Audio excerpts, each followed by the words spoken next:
ಇವತ್ತಿನ ನಮ್ಮ ಅತಿಥಿ ಶ್ರೀಯುತ Thyagaraj sir.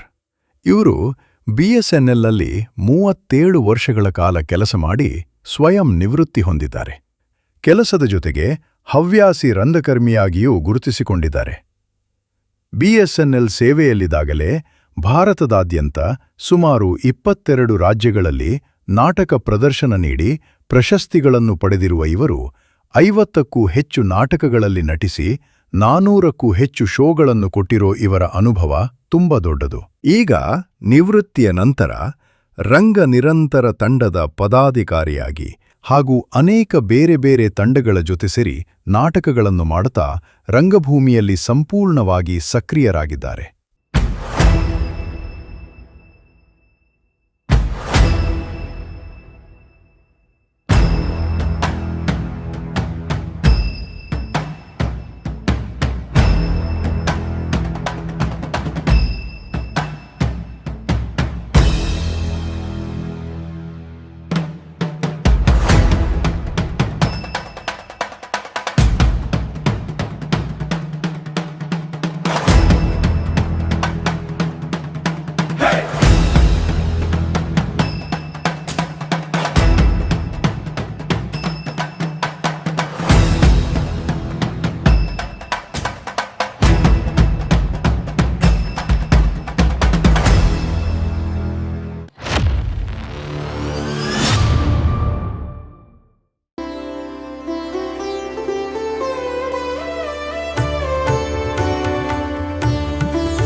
All over India ಹಾ.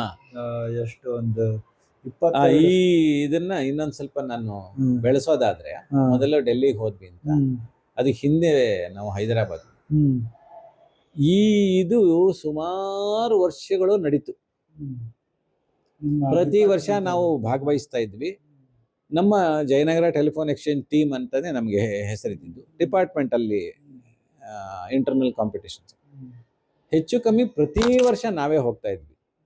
ಅಂದ್ರೆ ನಾವು ಆ ಮಟ್ಟಕ್ಕೆ ತಯಾರಾಗಿ ಹೋಗ್ತಾ ಇದ್ವಿ. ನಮ್ದು ತುಂಬಾ ಚೆನ್ನಾಗಿದೆ ಟೀಮ್ ಅನ್ನೋದು ಒಂದು ಹೆಸರು ಆಗ್ಲೇ ಬಂದಿತ್ತು. 92 ನಾನು ಮೊದಲು ಹೋಗಿದ್ದು. 93ನಲ್ಲಿ ಡೆಲ್ಲಿಗೆ ಹೋಗಿದ್ದು. ಅಲ್ಲಿಂದ ಆಚೆಗೆ ಬಾಂಬೆಗೆ ಹೋದ್ವಿ ಮುಂದಿನ ವರ್ಷ. ಅಷ್ಟೊತ್ತಿಗಾಗಲೇ ನನ್ನ ಮದುವೆನೂ ಆಗಿತ್ತು. ಹೆಂಡ್ತಿನೂ ಕರ್ಕೊಂಡು ಹೋಗಿದ್ದೆ. ಬಾಂಬೆಲಿ ನಮಗೆ ಪ್ರೈಸ್ ಬರಲಿಲ್ಲ. ಬದುಕು ಮನಸ್ಸು ಪ್ರಭುವೆ ಅಂತ ನಾಟಕ ಮಾಡಿದ್ದ ಅವಾಗ. ಬಾಂಬೆಲಿ ನಮಗೆ ಅದ್ಭುತವಾದ ಒಂದು ಅನುಭವ ಏನಂತಂದ್ರೆ, ಅಲ್ಲಿ ನಮ್ಮಲ್ಲಿ ಬರೀ ನಾಟಕಗಳು ಮಾತ್ರ ಆಗ್ತಾ ಇರಲಿಲ್ಲ. ಈ ಕಲ್ಚರಲ್ ಮೀಟ್ ಅಂತ ಆಗೋದು. ಹಾಡು, ಇನ್ಸ್ಟ್ರೂಮೆಂಟ್ಸು, ಡಾನ್ಸಸ್ಸು, ಸೋಲೋ ಡ್ಯಾನ್ಸಸ್ ಎಲ್ಲ ಪ್ರಕಾರಗಳು, ಭರತನಾಟ್ಯಂ, ಕೂಚುಪುಡಿ, ಒಡಿಸ್ಸಿ, ಮೋಹಿನಿ ಆಟಂ, ಕಥಕ್ಕಳಿ, ಈ ಎಲ್ಲ ಥರದ ಸೋಲೋ ಡ್ಯಾನ್ಸಸ್ಸು. ಆಮೇಲೆ ಗ್ರೂಪ್ ಡ್ಯಾನ್ಸಸ್ ಅಂದರೆ ರೀಜನಲ್ ಫೋಕ್ ಅಂತ ಹೇಳೋರು. ರೀಜನಲ್ ಫೋಕ್ ಅಂದ್ರೆ ಏನಂದ್ರೆ, ಪ್ರಾದೇಶದಲ್ಲಿ ನೀವು ಮಾಡತಕ್ಕಂಥ, ನಮ್ಮಲ್ಲಿ ಏನೇನಿದೆ, ನಂದಿಕೋಲ್ ಇದೆ, ಕಂಸಾಳೆ ಇದೆ, ಕೋಲಾಟ ಇದೆ, ಆಮೇಲೆ ಯಕ್ಷಗಾನ ಅದು ಒಂದು ದೊಡ್ಡ ಮಟ್ಟದ ಇದು. ಯಕ್ಷಗಾನದ ಒಂದು ಕುಣಿತ ಒಂದು ಭಾಗ, ಇದು ದೊಡ್ಡಾಟ ಅಂತ. ಆಮೇಲೆ ಕುಣಿತ, ಹುಲಿಗೆ ಕುಣಿತ, ಡೊಳ್ಳು ಕುಣಿತ, ವೀರಗಾಸೆ, ಈ ತರದ ಪ್ರಕಾರಗಳು. ನಾವು ಇನ್ನೊಂದು ಕಂಪಲ್ಸರಿ ಬೇರೆ ಮಾಡ್ತಾ ಇದ್ರು. ಅಂದ್ರೆ ಏನಂದ್ರೆ, ಒಂದು ಟೀಮ್ದು ನಮ್ದು 18 ಜನ ಇರ್ಬೇಕಾಗಿತ್ತು. ಒಂದು ಇದಕ್ಕೆ ಆಲ್ ಇಂಡಿಯಾ ಲೆವೆಲ್ಗೆ ಒಂದು ಸ್ಟೇಟ್ ಇಂದ ರೆಪ್ರೆಸೆಂಟ್ ಮಾಡ್ಬೇಕಂದ್ರೆ ಮ್ಯಾಕ್ಸಿಮಮ್ 18 ಜನ.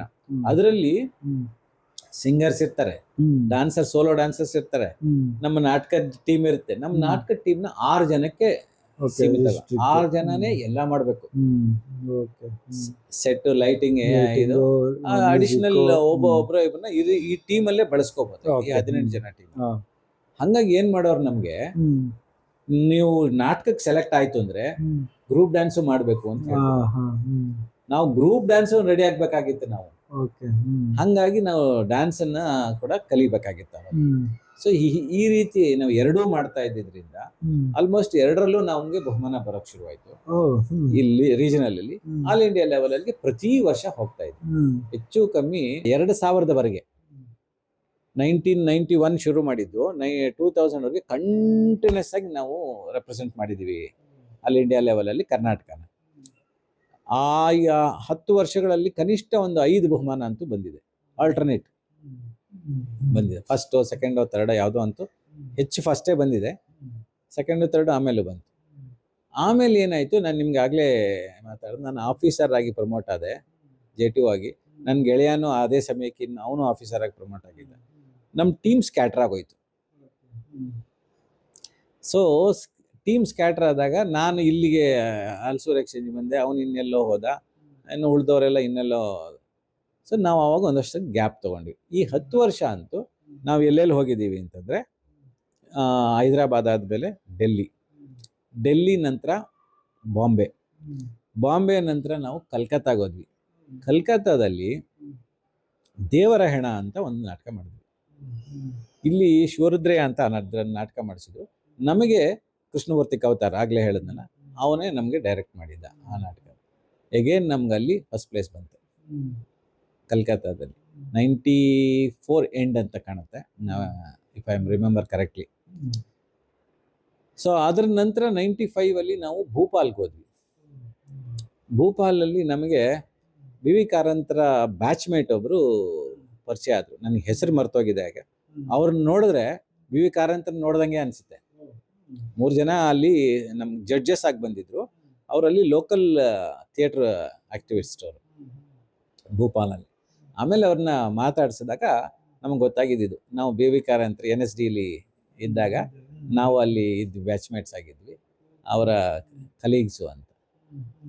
BV ಕಾರಂತರ ನಾವು ಮೀಟ್ ಮಾಡಿಲ್ಲ ಆ್ಯಕ್ಚುಲಿ, ಆದರೆ ಅವ್ರ ಕಲೀಗ್ಸನ್ನು ಮೀಟ್ ಮಾಡಿದ್ದ ಒಂದು ಸಂತೃಪ್ತಿ ಅಂತೂ ಅದು ಸಿಕ್ತು. ಕಫನ್ ಅನ್ನೋ ನಾಟಕ ತೊಗೊಂಡೋಗಿದ್ವಿ ಆವಾಗ, ಅಲ್ಲೂ ನಮಗೆ ಪ್ಲೇಸ್ ಬಂತು. ಅಲ್ಲಿ ನಮ್ಮಲ್ಲಿ ಸೋಮಶೇಖರ್ ಅಂತ ಒಬ್ಬ ಇದ್ದಾನೆ, ಅವನು ಆ್ಯಕ್ಟಿಂಗ್ ಇದರಲ್ಲಿ ಇನ್ನು 3 ಜನ ಸೇಮ್ ಏಜಿನ ಒಂದು ಇವರು ಮುದುಕರ ಪಾತ್ರ ಮಾಡಿದ್ರು. ಅವನು ಹೇಳಿದ ಒಂದೇ ತೀನೋ ಬುಡ್ಡೋ ಮೇ ಟೈ ಹೋಗಯ್ಯ ಅಂತ.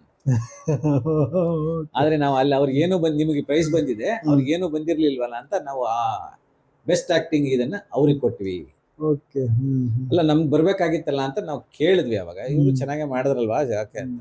ಇಲ್ಲ ಹೌದು, 3 ಜನ ತುಂಬಾ ಅದ್ಭುತವಾಗಿ ಮಾಡಿದ್ದಾರೆ, ಆದರೆ ನಿಮ್ಮ ನಾಟಕಕ್ಕೆ ಬಹುಮಾನ ಬಂದಿದೆ, ಅವರಿಗೆ ನಾಟಕಕ್ಕೆ ಬಂದಿಲ್ಲದೆ ಆದ್ರಿಂದ ಇದನ್ನು ನಾವು ಅವ್ರಿಗೆ ಶಿಫ್ಟ್ ಮಾಡಿದ್ವಿ. ಓಕೆ, ಸಂತೋಷ. ಸೊ ಅವ್ರನ್ನ ಮೀಟ್ ಮಾಡಿದ್ದ ಖುಷಿಯಲ್ಲಿ ಹ್ಯಾಪಿಯಾಗಿ ವಾಪಸ್ ಬಂದ್ವಿ. ಅದ್ರ ನಂತರ ನಾವು ಅಹಮದಾಬಾದ್ಗೆ ಹೋದ್ವಿ. ಸೊ ಹೀಗೆ ಇಡೀ ದೇಶ ಸುತ್ತಬಿಟ್ಟಿದ್ವಿ. ರಾಜಸ್ಥಾನದ ಜೈಪುರಲ್ಲಿ ನಮಗೆ ಡ್ಯಾನ್ಸ್ ಮತ್ತೆ ಡ್ರಾಮಾ ಎರಡಕ್ಕೂ ಬಹುಮಾನ ಬಂತು. ಈ ಟೀಮ್ಗೆ ನೀವು ಯಾವಾಗಲೇ ಹೇಳ್ದಂಗೆ ರೀಜನಲ್ ಅಲ್ಲಿನೂ ಕಾಂಪಿಟೇಷನ್ ಇರುತ್ತೆ, ಅಲ್ಲಿ ಸೆಲೆಕ್ಟ್ ಮಾಡ್ತಾರೆ. ಈ ಕಾಂಪಿಟೇಷನ್ ಹೆಂಗಿರುತ್ತೆ ಸರ್? ಇಲ್ಲೂ ಕೂಡ ಟಫ್ ಆಗೇ ಇರುತ್ತೆ. ಇಲ್ಲೂ ಒಂದು 5-6 ನಾಟಕ ಬರ್ತಾ ಇತ್ತು. ಆಲ್ ಓವರ್ ಥ್ರೂಔಟ್ ಕರ್ನಾಟಕದಿಂದ ಬರ್ತಾರೆ. ಕರ್ನಾಟಕದ ಇಡೀ ಇದರಲ್ಲಿ ಬರೋದು. ಬೆಂಗಳೂರಲ್ಲೇ 2-3 ಟೀಮ್ ಬರುತ್ತೆ. 2-3 ಟೀಮ್. ಮಂಗಳೂರು ಟೀಮ್ ನಮ್ಮ ಜೊತೆ ಕಾಂಪೀಟ್ ಮಾಡಿದೆ. ವಿಜಯನಗರ ಟೆಲಿಫೋನ್ ಎಕ್ಸ್ಚೇಂಜ್ ಅವರು ನಮ್ಮ ಜೊತೆ ಕಾಂಪೀಟ್ ಮಾಡಿದ್ದಾರೆ. ಆಮೇಲೆ ಟ್ರಂಕ್ ಎಕ್ಸ್ಚೇಂಜ್ ಅಂತ ಅವ್ರದ್ದೇ ಒಂದು ಟೀಮ್ ಇತ್ತು, ಅವರು ನಮ್ಮ ಜೊತೆ ಕಾಂಪೀಟ್ ಮಾಡಿದ್ದಾರೆ. ಶಂಕರ್ಪುರಂ ಟೆಲಿಫೋನ್ ಎಕ್ಸ್ಚೇಂಜ್ ಅಂತ ಒಂದಿತ್ತು, ಅವರು ನಮ್ಮ ಜೊತೆ ಕಾಂಪೀಟ್ ಮಾಡಿದ್ದಾರೆ. ಇಷ್ಟನ್ನ ನಾವು ಇದು ಮಾಡಿ ನಾವು ಕಂಟಿನ್ಯೂಸ್ ಆಗಿ 10 ವರ್ಷ 12 ವರ್ಷ ಹೋಗಿದ್ದೀರಾ. ಅವರು ಒಂದಷ್ಟು ಮಾತುಗಳು ಶುರು ಆಗ್ಬಿಟ್ಟಿತ್ತು, ಯಾವಾಗ್ಲೂ ಇವರೇ ಹೋಗ್ತಾರೆ, ಏನೋ ಮಾಡ್ತಾರೆ ಇವರು, ಅದನ್ನೇ ಕೇಳೋಣ. ಸೊ ನಾವ್ ಏನು ಮಾಡ್ತಿರ್ಲಿಲ್ಲ, ಪರ್ಫಾರ್ಮೆನ್ಸ್ ನಮ್ಮ ರಿಹರ್ಸಲ್ ಪ್ರೋಸೆಸ್ ಅಷ್ಟು ಚೆನ್ನಾಗಿರ್ತಾ ಇತ್ತು. ನಮ್ಗೆ ಡೈರೆಕ್ಟರ್ಗಳು ಸಿಗ್ತಾ ಇದ್ದವರು ಅಷ್ಟು ಒಳ್ಳೆ ಮಟ್ಟದ ನಿರ್ದೇಶನ ಮಾಡ್ತಾ ಇದ್ರು. ಈ ಡಿಪಾರ್ಟ್ಮೆಂಟ್ ಅಲ್ಲಿ ಮಾಡೋದು ಒಂದು, ಇದು ಬಿಟ್ಟು ಬೇರೆ ತಂಡಗಳ ಜೊತೆ ಮಾಡೋದು ಅದೇ ಪ್ಯಾರಲಲ್ ಆಗಿ. ಇದು ಇಲ್ಲಿದ್ದಾಗ ನಾವು ಇದಕ್ಕೆ ಡೆಡಿಕೇಟೆಡ್ ಆಗಿ ಮಾಡ್ತಿದ್ವಿ ಡಿಪಾರ್ಟ್ಮೆಂಟ್ ಅಲ್ಲಿ. ಇದಕ್ಕೆ ಅಂದ್ರೆ ಅವಾಗ ನಾವು ಡಿಪಾರ್ಟ್ಮೆಂಟ್ ಇದ್ರಲ್ಲಿ ಪ್ರಯಾರಿಟಿ ಇತ್ತು, ಕೊಡ್ಲೇಬೇಕಿತ್ತು. ಯಾಕಂದ್ರೆ ನಮ್ದೇ ಇದು ಇಂಟರ್ನಲ್ ಇದಾದ್ರಿಂದ. ಆದ್ರೆ ನಾನು ಮತ್ತೆ ಶಂಕರ್ ಇಡೀ ಟೀಮು ಬೇರೆ ಎಲ್ಲೂ ಬರ್ತಿರ್ಲಿಲ್ಲ. ಅವ್ರು 4 ಜನ ಏನಿದ್ದಾರೆ ಅವರು ಇಲ್ಲಿಗೆ ಸೀಮಿತ. ನಾನು ಮತ್ತೆ ಶಂಕರ್ ಅಂತೂ ನನಗಿಂತ ಯಾವುದೋ ಮಟ್ಟಕ್ಕೆ ಕೊಟ್ಟೋಗಿದ್ದಾನೆ. ಅವನು ಆಗಲೇ ಸೀರಿಯಲ್ಗೆ ಸ್ಕ್ರಿಪ್ಟ್ ಬರಿತಾ ಇದ್ದ, ಡೈಲಾಗ್ಸ್ ಬರಿತಾ ಇದ್ದ, ನಾಟಕ ಡೈರೆಕ್ಟ್ ಮಾಡ್ತಾ ಇದ್ದ. ಪರಹಿತ ಪಾಷಾಣ ಅಂತ ಸಂಚಯಕ್ಕೆ ಡೈರೆಕ್ಟ್ ಮಾಡಿದ್ದಾನೆ. ನವ್ಯ ಕನ್ಯೆ ಇರುವಂಥ ಒಂದು ನಾಟಕ ನಾವು ಇದು ಮಾಡಿ, ಆರ್ ನಾಗೇಶ್ ಅಂತ ಮಹಾನ್ ನಿರ್ದೇಶಕರ ಇದರಲ್ಲಿ ಒಂದು ನಾಟಕ ಮಾಡಿದ್ವಿ, ನವ್ಯ ಕನ್ಯೆ ಇರುವಂಥ. ಅದನ್ನು ಒಂದು ಮಿನಿ ಸೀರಿಯಲ್ ಥರ ಎಪಿಸೋಡ್ ಥರ ಮಾಡಿದ್ರು. ಆಮೇಲೆ ಈ ಶಂಕರು ಅವನು ಸ್ವಲ್ಪ ಒಂದು ಮಟ್ಟಕ್ಕೆ ಮುಂದಕ್ಕೆ ಹೋಗಿ ಶಾರ್ಟ್ ಮೂವೀಸನ್ನು ಮಾಡ್ತಿದ್ದ. ಅದನ್ನು ದೂರದರ್ಶನ ಆವಾಗ ನಮಗೆ ಬೇರೆ ಯಾವುದೂ ಇರಲಿಲ್ಲ, ಅದಕ್ಕೆ ಎಪಿಸೋಡ್ ಇದಕ್ಕೆ. ಆಮೇಲೆ ಬಿ ಸುರೇಶ್ ಅವರ ಸಾಧನೆ ಅನ್ನುವ ಸೀರಿಯಲ್ಗೆ ಅವನು ಡೈಲಾಗ್ಸ್ ಬರೀತಿದ್ದ. ನಾನು ಒಂದು 2-3 ಎಪಿಸೋಡ್ ಇದರಲ್ಲಿ ಅವನ ಜೊತೆ ಆಕ್ಟಿವ್ ಮಾಡಿದ್ದೀನಿ ಅದರಲ್ಲಿ. ಬೇರೆ ರಂಗಭೂಮಿ ಬೇರೆ ತಂಡಗಳ ಜೊತೆ ಮಾಡೋದು ನಿಮ್ಗೆ ಇಲ್ಲೇನಾದ್ರೂ ಹೆಲ್ಪ್ ಆಗೋದ ಅಥವಾ ಖಂಡಿತ ಈ ಖಂಡಿತ ಇದು ಸಪೋರ್ಟಿವೆ. ಸಪೋರ್ಟಿವ್? ಇಲ್ಲಿನ ಕಲ್ತು ಅಲ್ಲಿ ಹಾಕೋದು, ಅಲ್ಲಿ ಕಲ್ತಿದ್ದು ಇಲ್ಲಿ ಹಾಕೋದು ಇದ್ದೇ ಇರುತ್ತೆ. ಅದು ಮ್ಯೂಚುವಲ್ ಗಿವ್ ಅಂಡ್ ಟೇಕ್ ಆಗತ್ತೆ. ಯಾಕಂದ್ರೆ ಇಲ್ಲಿ ನಿರ್ದೇಶಕರು ಹೇಳ್ಕೊಡೋ ರೀತಿ ಬೇರೆ ಇರುತ್ತೆ, ಕಲಿಯೋದು ಹೊಸದೇ ಇರುತ್ತೆ. ಅಲ್ಲಿ ಅದನ್ನ ಬಳಸ್ಕೊಳ್ಬೋದಾಗಿತ್ತು. ಆಮೇಲೆ ಯಾವಾಗ್ಲೂ ಈ ಗಿವ್ ಅಂಡ್ ಟೇಕ್ ಇದ್ದಾಗ ನಿರ್ದೇಶಕರಿಗೂ ಇದನ್ನ ಮಾಡ್ತೀವಿ ಅಂತಂದಾಗ ಖಂಡಿತ ಮಾಡುವಂತ ಪ್ರೋತ್ಸಾಹಿಸ್ತಾರೆ ಹೊರತು ಇಲ್ಲ ನೀನ್ ಮಾಡ್ಬೇಡ ಅಂತ ಹೇಳೋರು ಸರಿ ಇಲ್ಲ. ಆದ್ರೆ ಅದಕ್ಕೆ ಪೂರಕವಾಗಿಲ್ದೇ ಇದ್ದಾಗ ಇಲ್ಲ ಅಂತ ಹೇಳ್ತಾರೆ. ಹೌದು, ಅದಂತೂ ನಿಜ. ಅಂದ್ರೆ ನಿಮ್ಗೆ ಇಲ್ಲಿ ನೀವು ಸ್ಟಾರ್ಟ್ ಮಾಡಿದ್ದಕ್ಕೆ ಇದು ಇಲ್ಲಿ ಬರೋಕೆ ಅದೊಂದು ದಾರಿ ಅಂತ ಹೇಳ್ಬೋದು. ನಿಜ ಹೇಳ್ಬೇಕಂದ್ರೆ ಡಿಪಾರ್ಟ್ಮೆಂಟಲ್ ಶುರುವಾಗಿದ್ದು ನನ್ನ ಹವ್ಯಾಸಿ ರಂಗಭೂಮಿಗೆ ಬರೋದಕ್ಕೆ ಕಾರಣ ಆಯ್ತು. ಇಲ್ಲಿ ನನ್ನ ಇದನ್ನ ಪ್ರಪಂಚ ಬೆಳೀತಾ ಹೋಯ್ತು ಅಷ್ಟೇ. ಇಲ್ಲಿಗೆ ಹೊಸ ಹೊಸ ನಿರ್ದೇಶಕರು, ಹೊಸ ಹೊಸ ವರ್ಕ್ಶಾಪ್ಸು. ಈಗಂತೂ ಎಲ್ಲೆಲ್ಲಿ ವರ್ಕ್ಶಾಪ್ಸ್ ಆಗತ್ತೆ ಅಲ್ಲೆಲ್ಲ ನಾನು ಹೋಗ್ತಾ ಇದ್ದೀನಿ. ನಮ್ಮಲ್ಲೇ ಸಾಕಷ್ಟು ವರ್ಕ್ಶಾಪ್ಗಳು ನಾನೇ ಕೋಆರ್ಡಿನೇಟರ್ ಆಗಿ ಸುಮಾರು ವರ್ಕ್ಶಾಪ್ ನಡೆಸಿದ್ದೀವಿ. ಮಧ್ಯದಲ್ಲಿ ಮದುವೆ ಆಯ್ತು ಅಂತ ಅಂದ್ರೆ ಯಾವಾಗ ಸರ್ ಮದುವೆ ಆಗಿದೆ? ಇದೊಂದು ವಿಷಯ, ಒಂದು ಸ್ಪೆಷಲ್ ಎಪಿಸೋಡ್ ಇದೆ. ಹೇಳಿ ಸರ್. ನೀವು ಇದನ್ನ ಕೇಳಿಲ್ಲ, ಲವ್ ಮ್ಯಾರೇಜಾ ಇದಂತ ಕೇಳಿಲ್ಲ, ನಾನೇ ಹೇಳ್ಬಿಡ್ತೀನಿ. ಹೇಳಿ ಸರ್. ಆಕ್ಚುಲಿ ನಮ್ದು ಅರೇಂಜ್ಡ್ ಮ್ಯಾರೇಜ್. ಆದ್ರೆ ಲವ್ ಕಮ್ ಅರೇಂಜ್ಡ್, ನಾನ್ ಲವ್ ಮಾಡಿ ಅವಳು ಅರೇಂಜ್ ಆಗಿ ಬಂದಿದ್ದಂತ. ಇಂಟ್ರೆಸ್ಟಿಂಗ್. ನಮ್ಮ ಮನೆಯವಳ ಊರು ಇಲ್ಲಿ ಒಂದು ಆಂಧ್ರ ಬಾರ್ಡರ್. ನಮ್ಮ ಕರ್ನಾಟಕ ಬಾರ್ಡರ್ ನಾವಿದ್ದದ್ದು ಮುಳಬಾಗ್ಲು, ಅವ್ರದ್ದು ಆಂಧ್ರ ಬಾರ್ಡರ್. ನಮ್ಮ ಚಿಕ್ಕಮ್ಮ ಅವ್ರನ್ನ ಅವ್ರು ಇದ್ದ ಊರಿಗೆ ಕೊಟ್ಟಿದ್ರು ಮುಂಚೆ. ಹಂಗಾಗಿ ನಮ್ಮ ಚಿಕ್ಕಮ್ಮ ಅವ್ರನ್ನ ಭೇಟಿ ಮಾಡ್ಲಿಕ್ಕಾಗಿ ನಾನು ಹೋಗಿ ಬರ್ತಾ ಇದ್ದೆ. ಒಂದಿನ ನಾನು ಅದ್ರ ಎದುರುಗಡೆ ಒಂದು ಮನೆ ಇದೆ, ನಮ್ಮ ಚಿಕ್ಕಮ್ಮನ ಮನೆ ಎದುರುಗಡೆ. ಅಲ್ಲಿ ನಮ್ಮ ಕಸಿನ್ ಸಿಸ್ಟರ್ಸ್ ಇರ್ತಾರೆ, ಅವ್ರ ಮನೆಗೆ ಭೇಟಿ ಮಾಡೋ ಅಭ್ಯಾಸ ಇತ್ತು. ಅವ್ರ ಮನೆಗೆ ಹೋಗಿ ಒಂದು ಅರ್ಧ ಗಂಟೆ ಮಾತುಕತೆ ಆಡಿ ಆಮೇಲೆ ಬರ್ತಾ ಇದ್ದೆ. ಹೀಗೆ ಹೋದಾಗ ಒಂದಿನ ನನ್ನ ಹೆಂಡತಿಯ ಆಗೋಳು ಎದುರುಗಡೆ ಬಿದ್ಲು. ನೋಡಕ್ಕೆ ಚೆನ್ನಾಗಿದೆ ಅಲ್ಲು. ಆಮೇಲೆ ನಮ್ಮ ಇವ್ರು ಪರಿಚಯ ಮಾಡಿಕೊಟ್ರು, ನನ್ನ ಕಸಿನ್ ಸಿಸ್ಟ್ರು, ನಮ್ಮ ಅತ್ತೆ ಮಗಳು ಅಂತ. ಅವ್ರ ಕೈಲಿ ಒಂದಿಷ್ಟು ಪುಸ್ತಕಗಳಿದ್ವು. ನನಗೆ ಮುಂಚೆಯಿಂದನೂ ಪುಸ್ತಕಗಳು ಓದೋ ಹವ್ಯಾಸ ಇತ್ತು, ಸಿಕ್ಕಾಪಟ್ಟೆ ಓದ್ತಿದ್ದೆ ಆ ಕಾಲದಲ್ಲಂತೂ. ಈಗ ಪುಸ್ತಕ ಓದೋದು ಕಡಿಮೆ ಆಗ್ಬಿಟ್ಟಿದೆ. ಈಗ ಮೊಬೈಲ್ ಬಂದ್ಮೇಲಂತೂ ಪುಸ್ತಕ ಓದೋದೇ ಇಲ್ಲ ಅನ್ನೋ ಮಟ್ಟಕ್ಕೆ ಬಂದ್ಬಿಟ್ಟಿದ್ದೀವಿ. ಆವಾಗ ತುಂಬ ಓದ್ತಿದ್ದೆ. ಎಸ್ಪೆಷಲಿ ನಾನು ಕಾದಂಬರಿಗಳನ್ನು ಓದ್ತಾ ಇದ್ದೆ. ಬರೀ ಕನ್ನಡ ಮಾತ್ರ ಅಲ್ಲ, ತೆಲುಗು ಕಾದಂಬರಿಗಳು ಓದ್ತಾ ಇದ್ದೆ ನಾನು. ಆವಾಗ ನನಗೆ 2 ಭಾಷೆ ಭಾಳ ಫ್ಲೂಯೆಂಟ್ ಆಗಿ ಬರುತ್ತೆ. ಬಾರ್ಡರ್ ಅಲ್ವಾ? ನಾನೇನು ಕಲ್ತಿಲ್ಲ ಅದನ್ನ, ಆದ್ರೆ ಓದೋಕೆ ಓದ್ತಾ ಅರ್ಥ ಮಾಡ್ಕೊಂಡು. ಇನ್ನೊಂದು ಕನ್ನಡ ಆಮೇಲೆ ತೆಲುಗು ಲಿಪಿ ಆಲ್ಮೋಸ್ಟ್ ಒಂದೇ ತುಂಬಾ ಓದ್ತಿದ್ದೆ. ಅವ್ರ ಕೈಲಿ ಒಂದು 5-6 ನಾವೆಲ್ಸ್ ಇತ್ತು. ನಂಗೆ ಭಾಳ ಖುಷಿ ಆಗೋಯ್ತು, ಇವ್ರು ಭಾಳ ಟೇಸ್ಟ್ ಚೆನ್ನಾಗಿದೆಯಲ್ಲ. ಆಮೇಲೆ ಕೇಳಿದೆ, ನೀವು ಯಾವ ಥರದ ನಾವೆಲ್ಸ್ ಓದ್ತೀರಾ? ಅವಳು ಎಲ್ಲ ಥರದ ನಾವೆಲ್ಸು ಓದ್ತೀನಿ. ನನಗೆ ಇನ್ನೂ ಖುಷಿ ಆಗೋಯ್ತು. ಸೊ ಅದನ್ನು ಅಷ್ಟೇ ನಮ್ಮ ಮೊದಲ ಭೇಟಿ. ಆಮೇಲೆ ನಮ್ಮ ಚಿಕ್ಕಮ್ಮನವ್ರ ಹತ್ರ ವಿಚಾರಿಸಿದೆ, ಯಾರ ಹುಡುಗಿ ಏನು ಅಂತ. ಈ ಊರಲ್ಲಿರೋ ಏಕೈಕ ನಮಗೆ ಅಂದರೆ ಮಾವನ ಮಗಳಾಗಬೇಕಾದದ್ದು ಅವಳು ಒಬ್ಬಳೇ ಅಪ್ಪ ಅಂತಂದು. ಇನ್ನೆಲ್ಲರೂ ನಂಗೆ ಆ ಹಳ್ಳಿಯಲ್ಲಿ ಸೋದರ ಸಂಬಂಧಿಗಳೇ, ಚಿಕ್ಕಮ್ಮ ದೊಡ್ಡಮ್ಮ ಆ ಥರದ್ದು ಕಸಿನ್ಸ್ ಆಗ್ತಾರೆ ಇಡೀ ಊರಲ್ಲಿ. ಇವರು ಒಂದೇ ಮನೆ ಆ ಥರ. ನಾನು ಅದೊಂದನ್ನು ಕೇಳ್ಕೊಂಡು ಸುಮ್ಮನೆ ಆಗ್ಬಿಟ್ಟಿದ್ದೆ. ಆಮೇಲೆ ನಮ್ಮ ಚಿಕ್ಕಮ್ಮ ವಿಚಾರಿಸಿದ್ದಾರೆ, ನಮ್ಮ ಹುಡುಗ ಇಂಟ್ರೆಸ್ಟ್ ಒಂದು ಸ್ವಲ್ಪ ಆಸಕ್ತಿ ತೋರಿಸಿದಾನೆ, ಕೊಡ್ಬೋದಂತ. ಅವಳಿಗೆ ಗಾಬರಿ ಆಗ್ಬಿಟ್ಟಿದೆ. ಅವ್ರ ಮನೆಯವ್ರು ಏನಂತಾರೋ ಏನೋ, ನಾನು ಏನಾದರೂ ಹೆಚ್ಚು ಮಿಸ್ಬಿಹೇವಿಯರ್ ಮಾಡ್ಬಿಟ್ನಾ ಹಾಗೆ ಹೀಗೆ ಅಂತ. ಆಮೇಲೆ ಏನಿಲ್ಲಮ್ಮ, ಅವನು ಇಷ್ಟಪಟ್ಟಿದ್ದು, ನಿಮಗೂ ಓಕೆ ಅನ್ನೋದಾದರೆ ಮುಂದುವರಿಬೋದು. ಅದೇ marriages are made in heaven ಅಂತಾರೆ. ಹಾ, ಇದು ಮುಂಚೆನೇ ನಿಶ್ಚಿತ ಆಗಿತ್ತು. ಇದಕ್ ಹಿಂದೆ ಇನ್ನೊಂದು ಸಣ್ಣ ಕತೆ ಇದೆ. ಹೇಳಿ ಸರ್. ನಾನು ಇಲ್ಲಿ ನಮ್ಮ ಸೋದರ ಮಾವನ ಮನೆಯಲ್ಲಿ ಬೆಳೆದೆ. ಹೌದು. ಅವ್ರಿಗೆ ಒಬ್ಬ ಮಗಳಿದ್ಲು. ಆಕ್ಚುಲಿ ನಮ್ಮ ಸೋದರ ಮಾವನಿಗೆ ನನಗೆ ಕೊಡಬೇಕು ಅನ್ನೋ ಒಂದು ಆಸೆ ಇತ್ತು. ಓಕೆ. ಅದ್ರ ಬಗ್ಗೆ ಸ್ವಲ್ಪ ಮಾತುಕತೆನೂ ಶುರುವಾಗಿತ್ತು. ಆವಾಗ ಶುರುವಾಗಿ ಕೊಡೋಣ ಅನ್ನೋ ಮಾತುಗೂ ಬಂದಿತ್ತು. ಆ ಸಂದರ್ಭದಲ್ಲಿ ಅವ್ರಿಗೆ ಏನ್ ಅನ್ನಿಸ್ತೋ ಗೊತ್ತಿಲ್ಲ. ಅದನ್ನೇ ನೀವು ಹೇಳಿದ್ರಲ್ಲ, marriages are made in heaven ಅಂತ, ಮೊದಲೇ ನಿರ್ಧಾರ ಆಗಿರುತ್ತೆ ಅನ್ನೋದು ನಿಜ ಆಗೋದಾದ್ರೆ, ಅವರು ಹೂ ಅಂದಿದ್ರು, ನಮ್ಮ ಅಮ್ಮನೂ ಹೂ ಅಂದಿದ್ರು, ಅದನ್ನೇ ಅವ್ರ ಮಾವನ ಮಗಳನ್ನೇ ಮಾಡ್ಕೋಬೇಕು ಅನ್ನುವ ಇದಕ್ಕೂ ಬಂದಿತ್ತು. ಇದ್ದಕ್ಕಿದ್ದಂಗೆ ನಮ್ಮ ಮಾವನವ್ರಿಗೆ ಯಾವ ಇದು ಪ್ರಚೋದನೆ ಆಯ್ತೋ ಗೊತ್ತಿಲ್ಲ. ಸೀದಾ ನಮಗೆ ನನ್ನ ತಾಯಿಗೆ ಅಕ್ಕನ ಮಗನನ್ನ ಹೋಗಿ ಮಾತಾಡ್ಕೊಂಡ್ ಬಂದಿದ್ದಾರೆ, ಅವ್ರಿಗೆ ಕೊಡೋದು ಅಂತ. ಆ ಸಂದರ್ಭದಲ್ಲಿ ನಾನು ಈ ಭೇಟಿಯಾಗಿದ್ದು.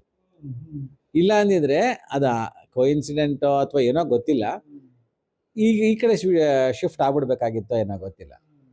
ಸೊ ಹಿಂಗಾಗಿ ಅದು ತಪ್ಪಿ ಇಲ್ಲಿ ಸಿಕ್ಕೋ. ಬಟ್ ಎಲ್ಲೂ ರಿಗ್ರೆಟ್ಸ್ ಇಲ್ಲ. She is very good, very supportive. ನನ್ನ ಎಲ್ಲ ಕೆಲಸಗಳಿಗೆ, ಎಸ್ಪೆಷಲಿ ನನ್ನ ರಂಗಭೂಮಿ ಕೆಲಸಗಳಿಗೆ ಅವಳು ಬರೋದಿಲ್ಲ. ಮುಂಚೆ ಬರ್ತಿದ್ಲು, ನಾಟಕ ನೋಡೋಕ್ಕೂ ಬರ್ತಾ ಇದ್ಲು. ಇತ್ತೀಚೆಗೆ ಅವಳು ಮನೆ ಬಿಟ್ಟು ಎಲ್ಲೂ ಬರಲ್ಲ. ಮನೆಯಲ್ಲಿ ನಿಂಗೆ ಏನ್ ಬೇಕಾ ಎಲ್ಲ ಮಾಡ್ಕೊಡ್ತೀನಪ್ಪ, ನೀನು ಆರಾಮಾಗಿ ನೀವು ಹೋಗ್ಬಾ, ನಂದೇ ಯಾವ ಥರದ ಅಭ್ಯಂತರ ಇಲ್ಲ, ಸಪೋರ್ಟಿವ್ ಅಂತ. 100% ಸಪೋರ್ಟಿವ್ ಆಗಿ. ಮ್ಯಾರಿಟಲ್ ಲೈಫ್ ಹೆಂಗಿತ್ತು ಸರ್? ಅದೇ ನಾ ಹೇಳದ್ನಲ್ಲ, ನಾನು ಟೆಲಿಫೋನ್ ಆಪರೇಟರ್ಗೆ ಕೆಲಸ ಮಾಡ್ತಿದ್ದೆ. ಇಲ್ಲಿಂದ ನಾವು KR ಪುರಮಿಂದ ಆ ಕಡೆ ಬೆಂಗಳೂರು ಸೌತ್ಗೆ ಶಿಫ್ಟ್ ಆದ್ವಿ ನಾವು ಮನೆ. ಎಲ್ಲಿ? ಕತ್ರಗುಪ್ಪೆ. ಅಲ್ಲಿ ಒಂದು 10 ವರ್ಷ ಇದ್ವಿ. ಅಲ್ಲಿ 10 ವರ್ಷ ಇದ್ದಾಗ ನಾವಿಬ್ರು, ಆಮೇಲೆ ನನ್ ಮಗ ಹುಟ್ಟದ, ಮಗಳು, ಇಬ್ಬರು ಮಕ್ಕಳು. ಲೈಫ್ ಆರಾಮ್ಸೆ ಇದಾಗಿತ್ತು.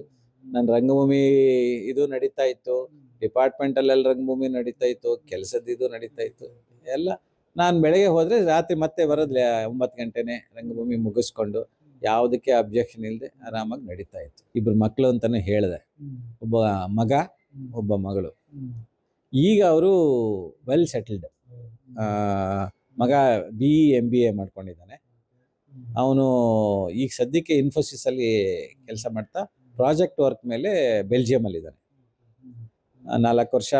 3 ವರ್ಷ ಆಯ್ತು, ಇನ್ನೊಂದು ವರ್ಷದ ಪ್ರಾಜೆಕ್ಟ್ ಇದೆ, ಅದು ಎಕ್ಸ್ಟೆನ್ಷನ್ ಆಗ್ಬೋದು. ಇಲ್ಲ, ಅವನಿಗೆ ಮದುವೆ ಆಗಿದೆ, ಅವನ ಹೆಂಡತಿನೂ ಸಾಫ್ಟ್ವೇರ್ ಇಂಜಿನಿಯರ್. ಅವನಿಗೆ ಒಂದು ಮಗಳಿದ್ದಾಳೆ, ನನಗೆ ಮೊಮ್ಮಗಳು. ನಾನು ಅವಳನ್ನ ಇಲ್ಲ ಅವರು ಇಲ್ಲೇ ಇದ್ದಾರೆ. ಯಾಕಂದ್ರೆ ಪ್ರಾಜೆಕ್ಟ್ ವರ್ಕ್ ಆದ್ರಿಂದ ಹಿಮೆ ಕಮ್ಬ್ಯಾಕ್ ಅಲ್ಲ. ಸೊ ಹಂಗಾಗಿ ಕರ್ಕೊಂಡು ಹೋಗಿ ಆಲೋಚನೆ ಬಹಳ. ಅವಳು ಇದ್ರೆ ಅಂತೂ ನನಗೆ ಸಮಯ ಹೇಗ್ ಹೋಗತ್ತೆ ಅನ್ನೋದೇ. ನಾನು ಅವಳನ್ನ ಭೂಮಿ ಅಂತ ಕರಿತೀನಿ. ಅವರು ಮನೆಯವರೆಲ್ಲ ಯಶ್ನ ಅಂತ ಹೆಸರಿಟ್ಕೊಂಡಿದ್ದಾರೆ, ನಾನ್ ಕರೆಯೋದು ಭೂಮಿ ಅಂತ. ಅದಕ್ಕೆ ನನ್ನನ್ನು ಅವಳು ಭೂಮಿ ತಾತ ಅಂತ ಕರೀತಾರೆ. ಅವಳನ್ನೇ ಕರೆಯೋ ಹೆಸರನ್ನ ಇಟ್ಕೊಂಡು ನನ್ನನ್ನು ಎಲ್ಲೋದ್ರು ಭೂಮಿ ತಾತ ಅಂತ ಕರ್ತ. ನಾನು ನಾಟಕದ ರಿಹರ್ಸಲ್ ಕೊಟ್ಟೋದ್ರೆ ಕೇಳ್ತಾನೆ ಇರ್ತಾಳೆ. ಬರೆಯೋ ತನಕ ಬಂದಾಗ ಕುಣಿದಾಡಿ ಅಪ್ಕೊಳ್ತಾಳೆ. ಅವಳ ಜೊತೆ ಸಮಯ ಕಳೆಯೋದು ಬಹಳ ಅತಿ ಮುಖ್ಯವಾದ ಕೆಲಸ ಅಂತ ಅನ್ಕೊಂಡ್ಬಿಡ್ತೀನಿ ನಾನು. ಅದು ನನ್ಗೆ 2ನೇ ಪ್ರಯಾರಿಟಿ. ನಾಟಕ ಬಿಟ್ರೆ 2ನೇ ಪ್ರಯಾರಿಟಿ. ಈಗ 2 ವರ್ಷ ತುಂಬಿ 3ನೇ ವರ್ಷ. ಇನ್ನು ಮಗಳು, ಅವ್ರ ಮನೆಯಲ್ಲೇ ಇದೀವಿ ನಾವೀಗ. ಅವಳು BCom MBA ಮಾಡ್ಕೊಂಡು ನಾರ್ದರ್ನ್ ಟ್ರಸ್ಟ್ ಅಂತ ಒಂದು ಕಂಪನಿಯಲ್ಲಿ ಕೆಲಸ ಮಾಡ್ತಾ ಇದ್ದಾಳೆ. ಅದೇ ಕಂಪನಿಯಲ್ಲಿ ನನ್ನ ಅಳಿಯನೋ ಕೆಲಸ ಮಾಡ್ತಾನೆ, ನೈಜಿಲ್ ಡಿಸೋಜಾ ಅಂತ. ಸೊ ಅವರಿಬ್ರು ಪ್ರೀತಿಸಿ ಮದುವೆ ಆಗಿದ್ದಾರೆ, ಬಹಳ ಆರಾಮಾಗಿದ್ದಾರೆ, ಖುಷಿಯಾಗಿದ್ದಾರೆ. ನಮಗೂ ಖುಷಿ ಆಗತ್ತೆ. ಇಂಟರ್ಕಾಸ್ಟ್ ಮ್ಯಾರೇಜ್ ನಿಮ್ದೇನು ಅಭ್ಯಂತರ ಇರಲಿಲ್ಲ? ಮೊದಲಿಗೆ ಅಭ್ಯಂತರ ಅಂದ್ರೆ ಅದೊಂದು ಅಭ್ಯಂತರ ಅಂತ ಅನ್ಕೊಳಕ್ಕಾಗಲ್ಲ. ಎಲ್ಲೋ ಒಂದ್ ಕಡೆ ಕಲ್ಚರ್ ಡಿಫ್ರೆನ್ಸ್ ಆದ್ರೆ ಮುಂದಕ್ಕೆ ಕಷ್ಟ ಪಡಬಾರ್ದ ಆ ಮಕ್ಕಳು ಅನ್ನೋದೊಂದು ಆಲೋಚನೆ ಇತ್ತು ಅಷ್ಟೇ. ಫಾರ್ ಎಕ್ಸಾಂಪಲ್, ಒಂದು ಹಬ್ಬದಲ್ಲಿ ನಮ್ಮ ಹಿಂದೂ ಕಲ್ಚರ್ ಅಲ್ಲಿ ಮಾಡುವ ಗಣೇಶ ಹಬ್ಬ ಆಗ್ಬೋದು, ದೀಪಾವಳಿ ಆಗ್ಬೋದು, ಮಾಡೋ ರೀತಿ ಬೇರೆ. ಕ್ರಿಸ್ಮಸ್, ಅವರಿಗೆ ಕ್ರಿಸ್ಮಸ್. ಸೊ ಎಲ್ಲೋ ಒಂದ್ ಕಡೆ ಹೊಂದ್ಕೊಂಡು ಹೋಗಕ್ ಕಷ್ಟ ಆಗಬಹುದೇನೋ, ಡಿಫ್ರೆನ್ಸಸ್ ಅಲ್ಲೆಲ್ಲ ಸಣ್ಣ ಸಣ್ಣದ ಒಂದು ಡಿಫ್ರೆನ್ಸ್ ದೊಡ್ಡದಾಗ್ಬಿಡಬಹುದೇನೋ ಅನ್ನೋ ಒಂದು ಇದಿತ್ತು. ಒಬ್ಬರು ಯಾವತ್ತು, ಅದಕ್ಕಿಂತ ಹೆಚ್ಚಾಗಿ ಅವ್ರ ಪೇರೆಂಟ್ಸ್ ಬಗ್ಗೆ ನನ್ಗೆ ಬಹಳ ಅಭಿಮಾನ ಇದೆ. ನನ್ನ ಹೆಂಡತಿ ಆಸೆ ಪಟ್ಲು ಏನಂತ, ಮದ್ವೆ ನಮ್ ಸಂಪ್ರದಾಯದ ತರ ಮಾಡ್ಕೊಡ್ತೀವಿ ಅಂತ. ಒಂದು ಮಾತು ಆಡ್ಲಿಲ್ಲ, ಎಸ್ ಗೋ ಅಹೆಡ್ ಅಂದ್ರು. ನೀವು ಹೇಗೆ ಮಾಡ್ತೀರಾ ಅದು ಎಲ್ಲದ್ರಲ್ಲೂ ನಾವು ಇನ್ವಾಲ್ವ್ ಆಗ್ತೀವಿ. ಇಲ್ಲಿನವ್ರ ಬೆಂಗಳೂರಿನವ್ರ? ಇಲ್ಲ, ಮಂಗಳೂರು. ಮಂಗಳೂರವರು. ಮಂಗಳೂರು ಮಂಗಳೂರು ಕೊಂಕಣಿ ಕ್ರಿಶ್ಚಿಯನ್ಸ್. ಕರ್ನಾಟಕದವ್ರೆ. ಕರ್ನಾಟಕದವ್ರೆ, ಅಚ್ಚ ಕನ್ನಡದವ್ರೆ. ಕೊಂಕಣಿ ಅವ್ರ ಮನೇಲಿ ಮಾತಾಡ್ತಾರೆ. ಸೊ ನಾವು ಹಿಂದೂ ಸಂಪ್ರದಾಯದ ಪ್ರಕಾರ ಮಾಡಿದಾಗ ಪ್ರತಿಯೊಂದು ಶಾಸ್ತ್ರಗಳಲ್ಲೂ ಸಂಪ್ರದಾಯಗಳಲ್ಲೂ ಅವರು ಭಾಗಿಯಾಗಿ ಅವ್ರನ್ನ ನಡೆಸ್ಕೊಟ್ಟಿದ್ದಾರೆ. ನನಗೆ ಕಣ್ಣಲ್ಲಿ ನೀರು ಬಂತವತ್ತು. ನಾನು ಅನ್ಕೊಂಡಿರ್ಲಿಲ್ಲ ಇಷ್ಟೊಂದು ಹೊಂದಿಕೆ ಆಗತ್ತೆ ಅನ್ನೋದು. ಹೊಂದಾಣಿಕೆ ಮಾಡಿಕೊಂಡು ನಡೆಸ್ಕೊಟ್ರಲ್ಲ, ನನ್ನ ಹೆಂಡತಿಗೂ ಬಹಳ ಖುಷಿ ಆಯಿತು. ಸೊ ಅಲ್ಲಿಂದ ಆಚೆಗೂ ಅಷ್ಟೇ ಬಹಳ ಆರಾಮಾಗಿದ್ದಾರೆ. ನಮ್ಮ ಅಳಿಯ ಅಂತೂ ಬಹಳ ಜೋವಿಯಲ್ಲು, ನನ್ನ ಮೇಲೆ ಜೋಕ್ ಮಾಡ್ಕೊಂಡು ಇದು ಮಾಡ್ಕೊಂಡು ಮಾತಾಡ್ಕೊಂಡಿರ್ತಾನೆ. ನನ್ನನ್ನು ಸೆಕ್ಸಿ ಬಾಯ್ ಅಂತ ಕರಿತಾರೆ. ಈಗಲೂ ಬಂದಾಗ ಕರಿತಾ ಇರ್ತಾನೆ. ಅವ್ನು ಏನಾದ್ರೂ ನಿಜವಾಗ್ಲೂ ಸೆಕ್ಸಿ ಬಾಯ್ ಆಗ್ಬಿಟ್ಟಿದೀರಾ? ನಮಗೂ ಹಂಗೆ ಅನಿಸ್ತದೆ. ಏನೋ ಗೊತ್ತಿಲ್ಲ ನನ್ಗೆ, ಅದ್ರ ಅರ್ಥನೂ ಗೊತ್ತಿಲ್ಲ ನಂಗೆ ಆಕ್ಚುಲಿ ಹೇಳ್ಬೇಕಂತಂದ್ರೆ. ಅವ್ನ್ ಏನ್ ಕರೆದ್ರು ನನ್ ಖುಷಿ ಆರಾಮಾಗಿರ್ಬೇಕು. ಆರಾಮಾಗಿದ್ದೀರಾ? ಸೊ ಯಾವುದೇ ಸಣ್ಣ ಇದನ್ನ ನೋಡಿ, ಈಗ ಇಬ್ರುನು ಅವ್ರವ್ರದ್ದು ಇದನ್ನ ಪಾಲಿಸ್ಕೊಂಡು ಹೋಗ್ತಾ ಇದಾರೆ. ನನ್ ಮಗಳು ಅವಳು ಧರ್ಮನ ಪಾಲಿಸ್ತಾಳೆ, ಅವನ್ ಧರ್ಮ ಪಾಲಿಸ್ತಾಳೆ. ಎಲ್ಲೂ ನನಗಂತೂ ಅದೇ ಸರ್, ಅವ್ರನ್ನ ಭೇಟಿ ಆದಾಗ ಫಸ್ಟ್ ಅದೇ ಇವತ್ತು ಅವ್ರ ಮನೆಯಲ್ಲ ಮಾಡ್ತಾ ಇದ್ದೀವಿ, ಅವ್ರನ್ನ ಭೇಟಿ ಆದಾಗಂತೂ ಖುಷಿ ಆಗೋಯ್ತು. ಇದೆಲ್ಲ ನೋಡ್ಬಿಟ್ಟು ಎರಡು ಧರ್ಮದ ನೋಡಿ ಖುಷಿ ಆಗೋಯ್ತು.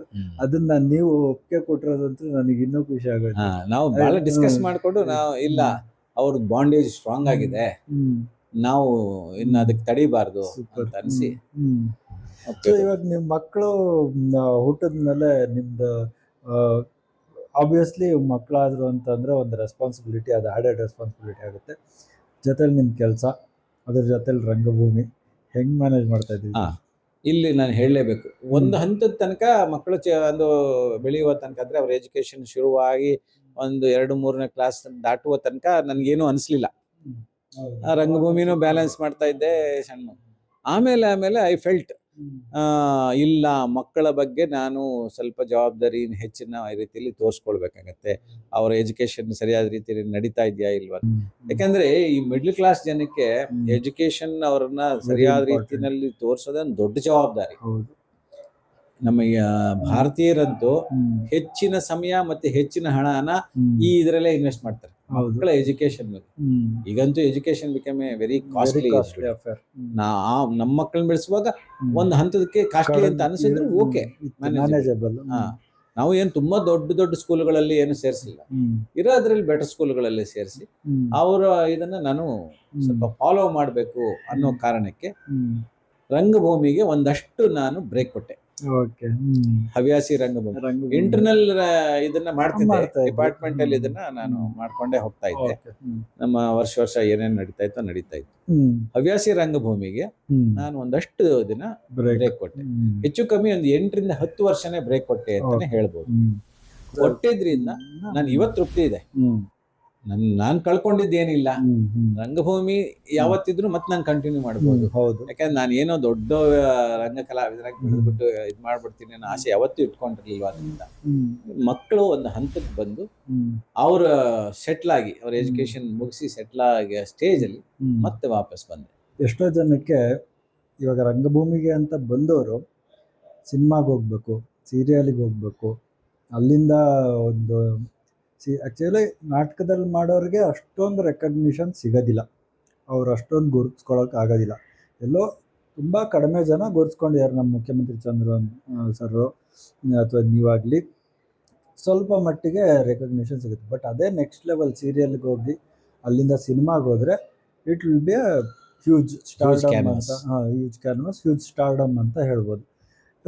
ನೀವು ಹೇಳಿದ್ರಲ್ಲ ಒಂದು ಆರಾಮಾಗಿ ನಡೀತಾ ಇತ್ತು ಅಂತ, ಇವಾಗ ನಿಮ್ಗೆ ಆಸೆ ಬರ್ಲಿಲ್ವಾ ಸರ್? ಖಂಡಿತ ಇದೊಂದು ವಿಷಯದಲ್ಲಿ ನಾನು ಮೋಸ್ಟ್ಲಿ ಬೇರೆಯವ್ರಿಗೆ ಅಪವಾದ ಅಂತಾನೆ ಅನ್ಸ್ಬೋದು. ನನಗೆ ಎಲ್ಲೂ ಸ್ಟಾರ್ಡಮ್ ಬೆಳೆಸ್ಕೋಬೇಕು ಅನ್ನೋ ಆಸೆ ಯಾವಾಗಲೂ ಹುಟ್ಟಲೇ ಇಲ್ಲ, ಖಂಡಿತ ಹುಟ್ಟಲಿಲ್ಲ. ಹ್ಮ್. ನಾನು ನಟನಾಗಬೇಕು, ನಟನಾಗಿ ಸ್ಟೇಜ್ ಮೇಲೆ ಆಕ್ಟ್ ಮಾಡಬೇಕು, ಆ ರಂಗಭೂಮಿಯಲ್ಲೇ ಮೊಮೆಂಟ್ ಅಲ್ಲಿ ಇರ್ಬೇಕು. ಏನ್ ಸಿಗುತ್ತ ಖುಷಿ ಸಿಗುತ್ತಲ್ಲ, ಹ್ಮ್. ಆ ಪ್ರೇಕ್ಷಕರಿಂದ ಚಪ್ಪಾಳೆ ಸಿಗುತ್ತಲ್ಲ ಅಷ್ಟೇ. ಹ್ಮ್. ಅಲ್ಲಿಂದ ಮುಂದಕ್ಕೆ ನಾನು ಮರ್ತಾ ಬಿಡ್ತಾ ಇದ್ದೆ. ಹೌದಾ, ಹಾ. ಸೀರಿಯಲ್ಗೆ ನಾನು ಸೀರಿಯಲ್ ಹೋಗಿದ್ದೀನಿ, ಇಲ್ಲ ಅಂತಲ್ಲ. ಹ್ಮ್. ಆದ್ರೆ ನನ್ಗೆ ಆ ಸೀರಿಯಲ್ಗೆ ಕೊಡಬೇಕಾದ ಸಮಯದ ಬಗ್ಗೆ ಬಹಳ ಬೇಸರ ಇದೆ. ಬೆಳಗಿಂದ ಒಂದು ನಮ್ಗೆ ದೊಡ್ಡ ದೊಡ್ಡ ಎಪಿಸೋಡ್ ಸಿಕ್ಕಿದ್ರೆ ಏನಾಗ್ತಿದ್ದೋ ಗೊತ್ತಿಲ್ಲ. ಸಣ್ಣ ಸಣ್ಣ ಪಾತ್ರಗಳು ಸಿಕ್ಕಿ ಒಂದು ಡೈಲಾಗ್ ಒಂದಿನ ಹೇಳಲಿಕ್ಕೆ ಇಡೀ ದಿನ ಕಾಯ್ಬೇಕಾಗಿತ್ತು. ನಾನು ಈ ಸಾಧನೆ ಸೀರಿಯಲ್ಗೆ ಮೊದಲು ಹೋದಾಗ, ಶಂಕರ್ ಅವಾಗ ನಾನು ಕರ್ಕೊಂಡು ಹೋದಾಗ, ಒಂದು 5 ನಿಮಿಷ ಕೂಡ ನಾವು ಸ್ಕ್ರೀನ್ ಮೇಲೆ ಇರೋದಿಲ್ಲ. ಅಷ್ಟು ಸಣ್ಣ ಇದಕ್ಕೆ ಇಡೀ ಬೆಳಗ್ಗೆಯಿಂದ ದಿನ, ಬೆಳಗ್ಗೆ ಸಾಯಂಕಾಲ. ಹೋದ್ರೆ ರಾತ್ರಿ ರಾತ್ರಿ 8 ಗಂಟೆ ಹೋಗ್ಬೇಕು. ಆಮೇಲೆ ಬೇಸರ ಬಂದ್ಬಿಡ್ತಾ ಇತ್ತು ನನಗೆ. ಓಕೆ. ಹಾಗಾಗಿ ನನ್ಗೆ ಆಸಕ್ತಿ ಬೆಳಿಲೇ ಇಲ್ಲ. ಸಿನಿಮಾ ಸಿನಿಮಾದು ಕೂಡ ಹಂಗೇನೆ, ಹೆಚ್ಚು ಕಮ್ಮಿ ಹೆಚ್ಚು ಅದೇ ಕಡಿಮೆ ರೀತಿನೇ. ಅದೇ ತರನೇ. ಇನ್ನೊಂದು ನಿಮ್ಗೆ BSNL ನಲ್ಲಿ ಒಂದು ಕೆಲಸ ನಾನು ರಜಾ ಹಾಕಿ ಹೋಗೋದು ಕಷ್ಟ ಆಗ್ತಿತ್ತು. ಆಮೇಲೆ ನಾನು ಕೆಲಸಕ್ಕೂ ಅಷ್ಟೇ ಮಹತ್ವ ಕೊಡ್ತಾ ಇದ್ದೆ, ಪ್ರಾಧಾನ್ಯತೆ ಕೊಡ್ಲೇಬೇಕಾಗಿತ್ತು. ನನ್ನ ಕೆಲಸಕ್ಕೆ ನಾನು ಮೋಸ ಮಾಡಿ ತಪ್ಪಿಸ್ಕೊಂಡು ಹೋಗುವಂತ ಇದು ನನ್ಗೆಲ್ಲೂ ಅನುಭವಿಸ್ಲಿಲ್ಲ. ಹಾಗಾಗಿ ನಾಟಕದಲ್ಲೇನೆ ಬ್ಯಾಲೆನ್ಸ್ ಮಾಡ್ಕೊಂಡೆ. ನನ್ನ ಕೆಲಸ ಮುಗಿದ ಮೇಲೇನೆ ನನ್ನ ಸಮಯ, ಅಂದ್ರೆ ನಂದು ಏನು ಎಕ್ಸ್ಟ್ರಾ ಕರಿಕ್ಯುಲರ್ ಆಕ್ಟಿವಿಟೀಸ್ ಇದ್ರೆ ಅದು ಆಫೀಸ್ ನಂತರನೇ ಅನ್ನೋ ನಿರ್ಧಾರ ಮೊದಲೇ ತಗೊಂಡ್ಬಿಟ್ಟೆ. ಸೊ ಹಾಗಾಗಿ ನಂಗೆ ಆ ಆಸೆ ಬೆಳಿಲೇ ಇಲ್ಲ ಅಂತ ಅನ್ಬೋದು. ಎಷ್ಟು ಸೀರಿಯಲ್ ಅಥವಾ ಎಷ್ಟು ಸಿನಿಮಾಗಳು ಸರ್? ಸಿನಿಮಾಗಳು ಒಂದು 3-4 ಮಾಡಿದ್ದೀನಿ, ಸೀರಿಯಲ್ಗಳು ಒಂದು 8-10 ಮಾಡಿದ್ದೀನಿ. ಈಗಲೂ ಸೀರಿಯಲ್ 1-2 ಮಾಡ್ತಾನೆ ಇದ್ದೀನಿ ಈಗಲೂ, ಸಣ್ಣ ಪುತ್ರ. ಆದರೆ ನನಗೆ ಈಗ ಸಮಯ ಇದ್ರೆ ಮಾತ್ರ ಹೇಳ್ತೀನಿ, ಇಲ್ಲ ಅಂತ. ನನ್ನ ರಂಗಭೂಮಿಗೆ ತೊಂದರೆ ಆಗಿ ನಾವು ಹೋಗಂಗಿದ್ರೆ ಹೋಗೋದೇ ಇಲ್ಲ. ನನ್ನ ಶೋ ಒಂದು 3 ದಿನದಲ್ಲಿ ಇದೆ ಅಂದರೆ ನಾವು ಹೋಗೋದಿಲ್ಲ. ಇಲ್ಲಪ್ಪ ಆಗಲ್ಲ ಅಂತ ಫ್ರೀ ಇದ್ದು ಇಡೀ ದಿನ ನಾನು ಸ್ಪೇರ್ ಮಾಡಬಲ್ಲೆ ಅನ್ನೋದಾದರೆ ನಾನು ದುಡ್ಡನ್ನೇ ನಿರೀಕ್ಷೆ ಮಾಡಲ್ಲ ಅವರಿಂದ. ಯಾಕಂದರೆ ಈಗ ಸೀರಿಯಲ್ಗಳು ಕೆಲವರು ಕೊಡ್ತಾರೆ, ಕೆಲವರು ಕೊಡೋದಿಲ್ಲ. ರಂಗಭೂಮಿಲೇನೇ ಎಕ್ಸ್ಪೆಕ್ಟ್ ಮಾಡಲ್ಲ ಅಂದಮೇಲೆ ಇಲ್ಲಿ ಯಾಕೆ ಮಾಡಬೇಕು ಅಂತ. ಕೊಟ್ಟರೆ ಇಸ್ಕೊಳ್ತೀನಿ, ಇಲ್ಲ ಅಂತಂದರೆ ಇಲ್ಲ. ಬಟ್ ಹೋಗ್ತೀನಿ ಈಗಲೂ, ಅದು ತುಂಬ ಮಿನಿಮಮ್. ಈ ಸೀರಿಯಲ್ ಸಿನಿಮಾದಲ್ಲಿ ಆಕ್ಟಿಂಗ್ ಮಾಡೋದಕ್ಕೂ ನಮ್ಮ ರಂಗಭೂಮಿಯಲ್ಲಿ ಆಕ್ಟಿಂಗ್ ಮಾಡೋದು ಇದೊಂದು ದೊಡ್ಡ ಪ್ರಶ್ನೆನೆ. ಹೌದು, ರಂಗಭೂಮಿಲಿ ನಿಮ್ಗೆ ಅಲ್ಲೇ ಸಿಕ್ಬಿಡುತ್ತೆ, ಹೌದು, ನೇರ. ಆಮೇಲೆ ಇದನ್ನ ಹೇಳ್ತಿಲ್ಲ, ನಮಗೆ ಅಲ್ಲೇ ಡ್ರಾ ಅಲ್ಲೇ ಬಹುಮಾನ. ನಿಮಗೆ ಬೈಯೋದಾದ್ರೂ ಅಲ್ಲೇ ಸಿಗತ್ತೆ, ಹೊಗಳಿಕೆ ಆದ್ರೂ ಅಲ್ಲೇ ಸಿಗತ್ತೆ, ರಿಸಲ್ಟ್ ಅಲ್ಲೇ ಸಿಕ್ಬಿಡುತ್ತೆ. ಆಮೇಲೆ ನೇರವಾಗಿ ಕಮ್ಯುನಿಕೇಶನ್ ಇರುತ್ತೆ ಆಡಿಯನ್ಸ್ ಜೊತೆ. ಆಮೇಲೆ ನೀವು ರಂಗಭೂಮಿಯಲ್ಲಿ ಸ್ವಲ್ಪ ಹೆಚ್ಚಿನ ಪ್ರೊಜೆಕ್ಷನ್ ಬೇಕಾಗುತ್ತೆ. ವಾಯ್ಸ್ ಪ್ರೊಜೆಕ್ಷನ್ ಆಗಲಿ, ಆಂಗಿಕ ಆಗಲಿ, ಥ್ರೋ ಮಾಡ್ಬೇಕಾಗ್ಲಿ ಹೆಚ್ಚಿನ ಬೇಕಾಗುತ್ತೆ. ಸಿನಿಮಾದಲ್ಲಿ ಅಥವಾ ಸೀರಿಯಲ್ ಅಲ್ಲಿ ತುಂಬಾ ಶಟಲ್ ಆಕ್ಟಿಂಗ್ ಅಷ್ಟೇ, ತುಂಬಾ ಮಿನಿಮಮ್. ಕೆಲವರು ಡು ನಾಟ್ ಆಕ್ಟ್ ಅನ್ನೋದೇ ಇದೆಯಲ್ಲ, ಅದು ಸಿನಿಮಾಕ್ಕೆ ನಡೆಯುತ್ತೆ. ಚಿಕ್ಕ ಚಿಕ್ಕ ಜಾಸ್ತಿ ಮಾಡಿದ್ರೆ ಓವರ್ ಆಕ್ಷನ್ ಅಂತಾರೆ, ಕಂಡ್ಬಿಟ್ರೆ ಅಷ್ಟೇ ಕಂಡ್ಬಿಟ್ರಿ ಅಂತಾರೆ. ರಂಗಭೂಮಿಲಿ ಅಲ್ಲ, ನೀ ಏನಾದ್ರು ಮಾಡಿ ಯಾರು ಕೇಳ್ತಾರೆ? ನಾನು ಕೊಡ್ತೀವಿ ಕೊಡಯ, ನೀನ್ ತಗೊಳ್ತೀಯ ಬಿಡ್ತೀಯ, ಅದು ಅವ್ರು ಸೇರಿದ್ದು ನೋಡ್ತಾರೆ. ಸೊ ಹಂಗಾಗಿ ನನಗೆ ರಂಗಭೂಮಿನೇ ಇಷ್ಟ. ಆಮೇಲೆ ಏನಿದ್ರೆ ಅದನ್ನೇ ತೋರ್ಸಕ್ಕಾಗತ್ತೆ ರಂಗಭೂಮಿ ಮೇಲೆ. ಸಿನಿಮಾದಲ್ಲಿ ದೊಡ್ಡದಾಗಿ ಮಾಡಿ ತೋರಿಸ್ತಾರೆ, ಟಿವಿಲಿ ಚಿಕ್ಕದಾಗಿ ಮಾಡಿ ತೋರಿಸ್ತಾರೆ. ಇವೆರಡೂ ಅಲ್ಲ, ಆಸ್ ಇಟ್ ಈಸ್. ನೀ ಹೆಂಗಿದೆಯಾ ಅಷ್ಟೇ. 5 ಅಡಿ ಇದೆಯಾ, 5 ಅಡಿನೇ ತೋರ್ಸಕ್ಕಾಗತ್ತೆ, ಇನ್ನು ಹೆಚ್ಚು ತೋರ್ಸಕ್ಕಾಗಲ್ಲ, ಕಡಿಮೆನೂ ತೋರ್ಸಕ್ಕಾಗಲ್ಲ. ಸೊ ಹಂಗಾಗಿ ನನಗೆ ರಂಗಭೂಮಿನೇ ಹೆಚ್ಚು ಪ್ರೀತಿ. ಅದಾದ್ಮೇಲೆ ನಿವೃತ್ತಿ ಎಷ್ಟು 37 ಅಲ್ಲ, ನಾನು ನಿವೃತ್ತಿ ಆಗೋಕ್ ಮುಂಚೆ ಮತ್ತೆ ರಂಗಭೂಮಿಗೆ ವಾಪಸ್ ಬಂದೆ. 2014ರಿಂದ ಹೆಚ್ಚು ಕಮ್ಮಿ ಆಫೀಸ್ನ ಬ್ಯಾಲೆನ್ಸ್ ಮಾಡ್ಕೊಳ್ತಾ ಬರ್ತಾ ಇದ್ದೆ. 2020 ಜಾನ್ವರಿಗೆ ನಾನು VRS ತಗೊಂಡೆ. ಒಂದು ಸ್ಕೀಮ್ ಬಂತು ನಮ್ಮ ಡಿಪಾರ್ಟ್ಮೆಂಟಲ್ಲಿ, ಸರ್ಪ್ಲಸ್ ಇರೋರ್ನೆಲ್ಲ ಕಳಿಸ್ಬೇಕು, ಡಿಪಾರ್ಟ್ಮೆಂಟ್ ರನ್ನಿಂಗ್ ಅಂಡರ್ ಲಾಸ್ ಅನ್ನೋ ಕಾರಣಕ್ಕೆ. ತುಂಬ ಉತ್ತುಂಗ ಸ್ಥಿತಿಯಲ್ಲಿ ಇದ್ದಿದ್ದು ನಮ್ಮ BSNL, 10,000 ಕೋಟಿ ಲಾಭ ಮಾಡ್ತಾ ಇದ್ದಂಥ ಸಂಸ್ಥೆ. ಬರ್ತಾ ಬರ್ತಾ ಬರ್ತಾ ಕಾಂಪಿಟೇಷನ್ ಹೆಚ್ಚಾಯಿತು. ಹ್ಯೂಮನ್ ರಿಸೋರ್ಸೇ ನಮಗೆ ಒಂದು ಬರ್ಡನ್ ಆಗೋ ಸ್ಟೇಜಿಗೆ ಬಂತು ಅನ್ನೋ ಇದಕ್ಕೆ ಏನು ಮಾಡಿದ್ರು, ಒಂದಷ್ಟು ಜನನ ನಾವು ಮನೆಗೆ ಕಳಿಸಿದ್ರೆ ಡಿಪಾರ್ಟ್ಮೆಂಟ್ ಸ್ಥಿತಿ ಸುಧಾರಿಸ್ಬೋದು. ಅವಾಗ ಒಂದು ಸ್ಕೀಮ್ ಬಂತು, ಒಂದಷ್ಟು ದುಡ್ಡು ಕೊಡ್ತೀವಿ ನಿಮಗೆ, ಒಳ್ಳೆ ಪ್ಯಾಕೇಜಸ್ ಸಿಕ್ತು, ನನಗೆ 5 ವರ್ಷ ಸರ್ವಿಸ್ ಇತ್ತು ಅವಾಗ. ಸೊ 3.5 ವರ್ಷದ ಸಂಬಳ ಹೆಚ್ಚು ಕಮ್ಮಿ ಸಿಕ್ತು ನನಗೆ ಅವಾಗ. ಮನೆಯಲ್ಲಿದ್ದು 3 ವರ್ಷದ ಸಂಬಳ. ಸೊ ನನ್ನ ಮಗನ ಒಂದು ಅಭಿಪ್ರಾಯ ಕೇಳಿದೆ ಆಗ, ನೋಡಪ್ಪ ನಾನು ಡಿಪಾರ್ಟ್ಮೆಂಟ್ ಬಿಟ್ಟರೆ ನಾವು ಮ್ಯಾನೇಜ್ ಮಾಡ್ಬೋದಾ ಅಂತ. ಮೊದಲು ಬಿಟ್ಬಿಡು, ನೀನು ರಂಗಭೂಮಿ ಕಡೆ ಆರಾಮಾಗಿ ನೀನು ಆರಾಮ್ ನಿರಾಳವಾಗಿರೋದನ್ನ ಇದು ಮಾಡು ಅಂತ ನನಗೆ ತುಂಬ ಪ್ರೋತ್ಸಾಹ ಮಾಡಿದವನು ಅವನೇ. ನನ್ನ ಹೆಂಡತಿಗೆಲ್ಲೋ ಒಂದು ಸ್ವಲ್ಪ ಹಿಂಜರಿಕೆ ಇತ್ತು. ಅವಳಿಗೆ ಆಸೆ ಇದ್ದಿದ್ದೇನು ರಿಟೈರ್ 60 ವರ್ಷ ಪೂರೈಸಲಿ ಅನ್ನೋದೊಂದು, ರಿಟೈರ್ಮೆಂಟ್ ಫಂಕ್ಷನ್ಸು ಅದು ಇದು ನಡೀಲಿ. ಇಲ್ಲ, ನಾನು ಯೋಚನೆ ಮಾಡಿದೆ ಡಿಪಾರ್ಟ್ಮೆಂಟ್. ಅವಾಗ ನಮಗೆ ಹೆಂಗಾಗೋಯ್ತು ಅಂತಂದರೆ, ಒಂದು ವರ್ಷದಲ್ಲಿ 3-4 ತಿಂಗಳು ಸಂಬಳನೇ ಬರಲಿಲ್ಲ. ಈ ತಿಂಗಳದು 2 ತಿಂಗಳು ಬಿಟ್ಕೊಡೋದು, ಆಮೇಲೆ ಡಿಡಕ್ಷನ್ಸ್ ಮಾಡಿದ್ದನ್ನು ಸರಿಯಾಗಿ ಆಯಾ ಡಿಪಾರ್ಟ್ಮೆಂಟ್ಗಳಿಗೆ ಪೇಮೆಂಟ್ ಆಗ್ತಾ ಇರಲಿಲ್ಲ. ಸೊ ಬಿಟ್ಬಿಡೋದೆ ವಾಸಿ ಅಂತ ಅನ್ನಿಸ್ತು. ಜೊತೆಗೆ ನಾವು ಬಿಡೋದ್ರಿಂದ ನಮ್ಮ ಡಿಪಾರ್ಟ್ಮೆಂಟ್ಗೂ ಸಹಾಯ ಆಗತ್ತೆ ಅನ್ನೋದೊಂದು ಆಲೋಚನೆನೂ ಬಂತು. ಸೊ ಹೆಚ್ಚು ಕಮ್ಮಿ 80,000 ಜನ ನಾವು ಒಂದೇ ಸಾರಿ quit. It is a record. ಒಂದು ಕಂಪನಿಯಿಂದ 80,000 ಜನ ಒಟ್ಟಿಗೆ ಹೊರಬಂದಿರೋದು ಒಂದು ಇತಿಹಾಸದಲ್ಲಿ ಇಲ್ಲ, ಯಾವ ಕಂಪನಿಯಲ್ಲೂ ಇಲ್ಲ. ಅಲ್ಲ, 80,000 ಜನ ಇರದೇ ಇಲ್ಲ ಹೆಚ್ಚು ಅಂತ. ಅದರಲ್ಲಿ 80,000 ಜನ ಒಟ್ಟಿಗೆ ಹೊರಬಂದಿರೋದು. But there is no regrets. ಆರಾಮಾಗಿ ಅವತ್ತಿಂದ ರಂಗಭೂಮಿಯಲ್ಲಿ ಫುಲ್ ಫ್ಲೆಡ್ಜ್ಡ್ ಆಗಿ ತೊಡಗಿಸ್ಕೊಂಡು ನಾನು ಮಾಡ್ಕೊಂಡು ಬರ್ತಾ ಇದ್ದೀನಿ. ಹೆಚ್ಚು ಕಮ್ಮಿ ಅಲ್ಲಿಂದ ಆಚೆಗೇನೆ ಹೆಚ್ಚಿಗೆ ನಾಟಕಗಳಲ್ಲಿ ಕಂಪ್ಲೀಟ್ ಇನ್ವಾಲ್ವ್ ಆಗಿ. ಸೊ ಏನೇನು ನಿಮ್ಮ ಕಾರ್ಯಕ್ರಮಗಳು ಇದಾವೆ ಮುಂದೆ? ಏನು ನಿಮ್ಮ ನಾನು ರಿಟೈರ್ ಆದ ವರ್ಷದಲ್ಲಿ ಎಗೇನ್ ಜೋಸೆಫ್ ನನಗೆ ಒಂದು ಹೊಸ ನಾಟಕ ಮಾಡ್ತಾ ಇದ್ದೀವಿ. ಅದು ಈ ವರ್ಗೀಸ್ ಕುರಿಯನ್ ಅಂತ, ಮಿಲ್ಕ್ ಮ್ಯಾನ್ ಅಂತ ಕರೀತಾರೆ ಅವ್ರನ್ನ. ಅಮೂಲ್ ಇದನ್ನ ಅಮೂಲ್ ಕೇಳಿದಿರಲ್ಲ ಬ್ರ್ಯಾಂಡ್. ಅಮೂಲ್ ಅಂತಂದ್ರೆ ಏನಂದ್ರೆ ಆನಂದ್ ಮಿಲ್ಕ್ ಯೂನಿಯನ್ ಲಿಮಿಟೆಡ್ ಅಂತ. ಓಕೆ. ಅದರ ಎಕ್ಸ್ಪಾನ್ಷನ್. ಅದನ್ನು ಹುಟ್ಟು ಹಾಕಿ ಅದನ್ನು ಇವತ್ತಿಗೆ ಈ ಮಟ್ಟಕ್ಕೆ ಬೆಳೆಸಿದಂತ ಒಬ್ಬ ವ್ಯಕ್ತಿ ಅವರು. ಕೇರಳದ ಒಬ್ಬ ಇಂಜಿನಿಯರ್ ಆಕ್ಚುಲಿ. ಅವರು ಅಹಮದಾಬಾದ್ಗೆ ಕೆಲಸದ ಮೇಲೆ ಹೋಗ್ತಾರೆ. ಅಲ್ಲಿ ತ್ರಿಭುವನ್ ದಾಸ್ ಪಟೇಲ್ ಅಂತ ಒಬ್ರು ಲೋಕಲ್ ಲೀಡರ್. ಅವರು is a very good human being. ಎಂಥವ್ರು ಅಂತಂದ್ರೆ, ಸೊಸೈಟಿ ಸಹಕಾರ ಕ್ಷೇತ್ರನ ಬೆಳೆಸ್ಬೇಕು. ಇವತ್ತು ಸೊಸೈಟೀಸ್ ಇಷ್ಟೆಲ್ಲ ಮಾತಾಡ್ತೀವಿ, ಅದಕ್ಕೆ ಮೂಲ ಪುರುಷರು ಅವರೆಲ್ಲ. ಆಮೇಲೆ ಮೊರಾರ್ಜಿ ದೇಸಾಯಿ ಪ್ರೈಮ್ ಮಿನಿಸ್ಟರ್ ಆಗಿದ್ರಲ್ಲ ಅವರು, ಇವರೆಲ್ಲ ಸೇರ್ಕೊಂಡು ಒಂದು ಇದನ್ನ ಹುಟ್ಟಾಕ್ತಾರೆ. ಇವತ್ತಿನ ಹಾಲಿನ ನಮ್ಮ KMF ಏನಿದೆ ಅದು ಆಕ್ಚುಲಿ ಅವ್ರ ಕನಸು. ದೇವೇಗೌಡರ ಕಾಲದಲ್ಲಿ ಇಂಪ್ಲಿಮೆಂಟ್ ಆಗಿದ್ದು ನಮ್ಮಲ್ಲಿ, ಅವ್ರು ಹುಟ್ಟಾಕ್ದಂಥದ್ದು. ಅವರ ಜೀವನಾಧಾರಿತ ಒಂದು ನಾಟಕ ಮಾಡ್ತಾ ಇದ್ದೀವಿ. ಅದಕ್ಕೆ ಆ ರೋಲ್ಗೆ ನೀವು ಸೂಟ್ ಆಗ್ತೀರಾ, ಬನ್ನಿ. ಜೋಸೆಫ್ ಸರ್ಕರ್. ನಾನು ಆಮೇಲೆ ಸ್ಕ್ರಿಪ್ಟ್ ಓದಿದ್ಮೇಲೆ ಬಹಳ ಖುಷಿ ಆಯಿತು. ನಾನು ಸುಮಾರು ಒಂದು 20-25 ಶೋ ಮಾಡಿದ್ದೀನಿ. ಬಹಳ ತೃಪ್ತಿ ಕೊಟ್ಟಂತ ಪಾತ್ರ ಅದು. ಯಾಕಂದ್ರೆ ತುಂಬಾ ಇನ್ಸ್ಪೈರಿಂಗ್ ವ್ಯಕ್ತಿತ್ವ. ನೀವು ಹೇಳಿದಾಗ್ಲೇನೆ ಅದೆಂತ ಅಂತ ರೋಲ್ ನಾನ್ ಮಾಡಕ್ ಸಿಕ್ತಲ್ಲ. ಹೌದು. ಸೊ ವರ್ಗೀಸ್ ಕುರಿಯನ್ ರೋಲ್ ನಾನು ಮಾಡಿದ್ದೆ. ಎಲ್ಲೆಲ್ಲಿ ಮಾಡಿದ್ನೋ ಅಲ್ಲಿ ಪ್ರಶಂಸೆ ಸಿಕ್ಕಿದೆ. ಹಾಸನ್ನಲ್ಲಿ ಮಾಡಿದಾಗಂತೂ ಸನ್ಮಾನನೇ ಮಾಡಿದ್ರು. ಇಡೀ ಟೀಮ್ಗೆ ಸನ್ಮಾನ ಮಾಡಿದ್ರು. ಇಂಡಿವಿಜುವಲ್ ಆಗಿ ನನಗೆ ಅಪ್ರಿಸಿಯೇಷನ್ಸ್ ಎಲ್ಲ ಕೊಟ್ಟರು. ಭಾಳ ಖುಷಿ ಅನ್ನಿಸ್ತು. ಇಂಥ ರೋಲ್ ಮಾಡಿದ್ನಲ್ಲ ಸಾಕು ಅಂತ. ಲೀಡಿಂಗ್ ರೋಲ್ ಅದು. ಇಡೀ ನಾಟಕದಲ್ಲಿ ನಂದೇ ಮೇನ್ ರೋಲ್.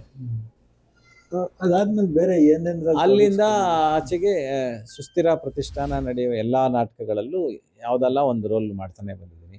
ಮಣಿಬೆನ್ ಅಂತ, ಅಗೇನ್ ಸರ್ದಾರ್ ವಲ್ಲಭಭಾಯಿ ಪಟೇಲ್ ಅವರ ಮಗಳು ಮಣಿಬೆನ್ ಪಟೇಲ್ ಅಂತ. ಅವರು ಎಲೆಮರೆಕಾಯಿ ಥರ ಎಷ್ಟೊಂದು ಸ್ವಾತಂತ್ರ್ಯ ಸಂಗ್ರಾಮಗಳಲ್ಲಿ ಅವರು ಚಳುವಳಿಗಳಲ್ಲೆಲ್ಲ ಭಾಗವಹಿಸಿದ್ದಾರೆ. ಆಮೇಲೆ 3 ಸಾರಿ MP ಆಗಿದ್ದಾರೆ. ಯಾರು ಅವ್ರ ಬಗ್ಗೆ ಯಾರು ಹೇಳೋರೇ ಇಲ್ಲ ಅಂತ. ನಮ್ಗೆ ಹೆಂಗೆ ಗೊತ್ತಾಯ್ತು ಅಂದರೆ, ಈ ವರ್ಗೀಸ್ ಕುರಿಯನ್ ಮಾಡ್ತಾ ಇದ್ದಾಗ ಅವರು ಆ ಆನಂದಲ್ಲಿ ಆ ಮಿಲ್ಕ್ ಯೂನಿಯನ್ ಅಮೂಲ್ ಸ್ಥಾಪನೆ ಆಗೋದಕ್ಕೆ ಅವರು ಒಬ್ರು ಕಾರಣರು. ಅವ್ರ ತಂದೆ ಕಾಲದಿಂದ ಸಪೋರ್ಟ್ ಮಾಡಿಕೊಂಡು ನೆಹರೂರವರನ್ನು ಕರೆಸಿ ಇನಾಗ್ರೇಟ್ ಮಾಡಿಸಿರ್ತಾರೆ. ಇಂಥ ವ್ಯಕ್ತಿ ಯಾರಿಗೂ ಗೊತ್ತಿಲ್ವಲ್ಲ ಅಂತ ಅವ್ರ ಬಗ್ಗೆ ಒಂದು ನಾಟಕ ನಮ್ಮ ರಂಗೇಗೌಡರು ಬರೆದ್ರು. ಅದನ್ನು ನಮಗೇನು ಜೋಸೆಫ್ ಡೈರೆಕ್ಟ್ ಮಾಡಿದ್ರು. ಅದರಲ್ಲಿ ನಾನು ರೋಲ್ ಮಾಡಿದ್ದೆ. ಅದರ ನಂತರ ಸರಸವಿರಸ ಸಮರಸದಲ್ಲಿ ಒಟ್ಟಿಗೆ ಪ್ರೊಡಕ್ಷನ್ ಇನ್ಚಾರ್ಜ್ ಆಗಿದ್ದೆ.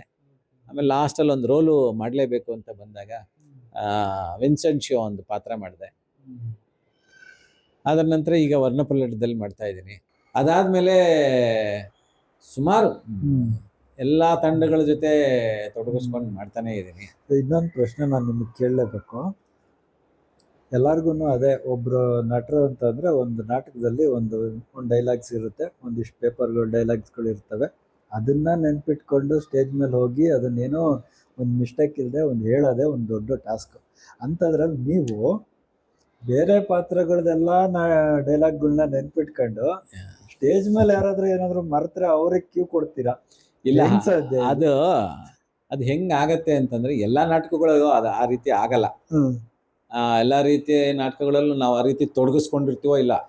ಈ ಒಂದು ಪರ್ಟಿಕ್ಯುಲರ್ ನಾಟಕದಲ್ಲಿ ಹೇಗಾಯ್ತು ಅಂತಂದ್ರೆ ಸುಮಾರು 15 ಶೋ ನಾನು ಮ್ಯೂಸಿಕ್ ಪ್ಲೇ ಮಾಡಿ, ನಾನು ಪಾತ್ರನೇ ಮಾಡಿರ್ಲಿಲ್ಲ. 14 ಶೋ ನಾನು ಮ್ಯೂಸಿಕ್ ಪ್ಲೇ ಮಾಡ್ತಿದ್ದೆ. ಮ್ಯೂಸಿಕ್ ಪ್ಲೇ ಮಾಡುವಾಗ ಪ್ರತಿಯೊಂದು ಡೈಲಾಗ್ನು ಫಾಲೋ ಮಾಡ್ಲೇಬೇಕು. ಯಾಕಂದ್ರೆ ಎಲ್ಲೆಲ್ಲಿ ಕ್ಯೂಸ್ ಇರ್ತದೆ ನೋಡ್ಕೊಂಡೇ ಮಾಡ್ಬೇಕು. ಲೈಟ್ ಒಂದು ಮ್ಯೂಸಿಕ್ನವರು ಇಡೀ ಸ್ಕ್ರಿಪ್ಟ್ ನಮ್ಗೆ ಅದು ಹೆಂಗಾಗೋಗ್ಬಿಡ್ತು ಅಂತಂದ್ರೆ ಆ ಡೈಲಾಗ್ ಆಗಿದ ತಕ್ಷಣ ಆ ಮ್ಯೂಸಿಕ್ ಪ್ಲೇ ಮೈಂಡಲ್ಲಿ ಆಗೋಕೆ ಶುರು ಆಗ್ಬಿಡ್ತಾ ಇತ್ತು. ಹಾಗಾಗಿ ನಾನು ಈಗ 3-4 ಶೋಗಳಿಂದ ಪಾತ್ರನೂ ಮಾಡಬೇಕಾಯ್ತು. ಏನಂತಂದ್ರೆ ನಾವು ಪಾತ್ರ ಮಾಡೋರು ನಮ್ಮ ಪಾತ್ರವನ್ನು ಅಷ್ಟೇ ಗಮನಿಸ್ಕೊಂಡಿರ್ಬಾರ್ದು. ಇಡೀ ಸ್ಕ್ರಿಪ್ಟ್ ಓದ್ಕೊಳ್ಬೇಕು. ಒಂದು 10 ಸರಿ ಆದರೂ ಇಡೀ ಸ್ಕ್ರಿಪ್ಟ್ ಓದಬೇಕು. ಆಮೇಲೆ ರಿಹರ್ಸಲ್ ಪ್ರಾಸೆಸ್ಸಲ್ಲಿ ಇನ್ವಾಲ್ವ್ ಆಗಬೇಕು.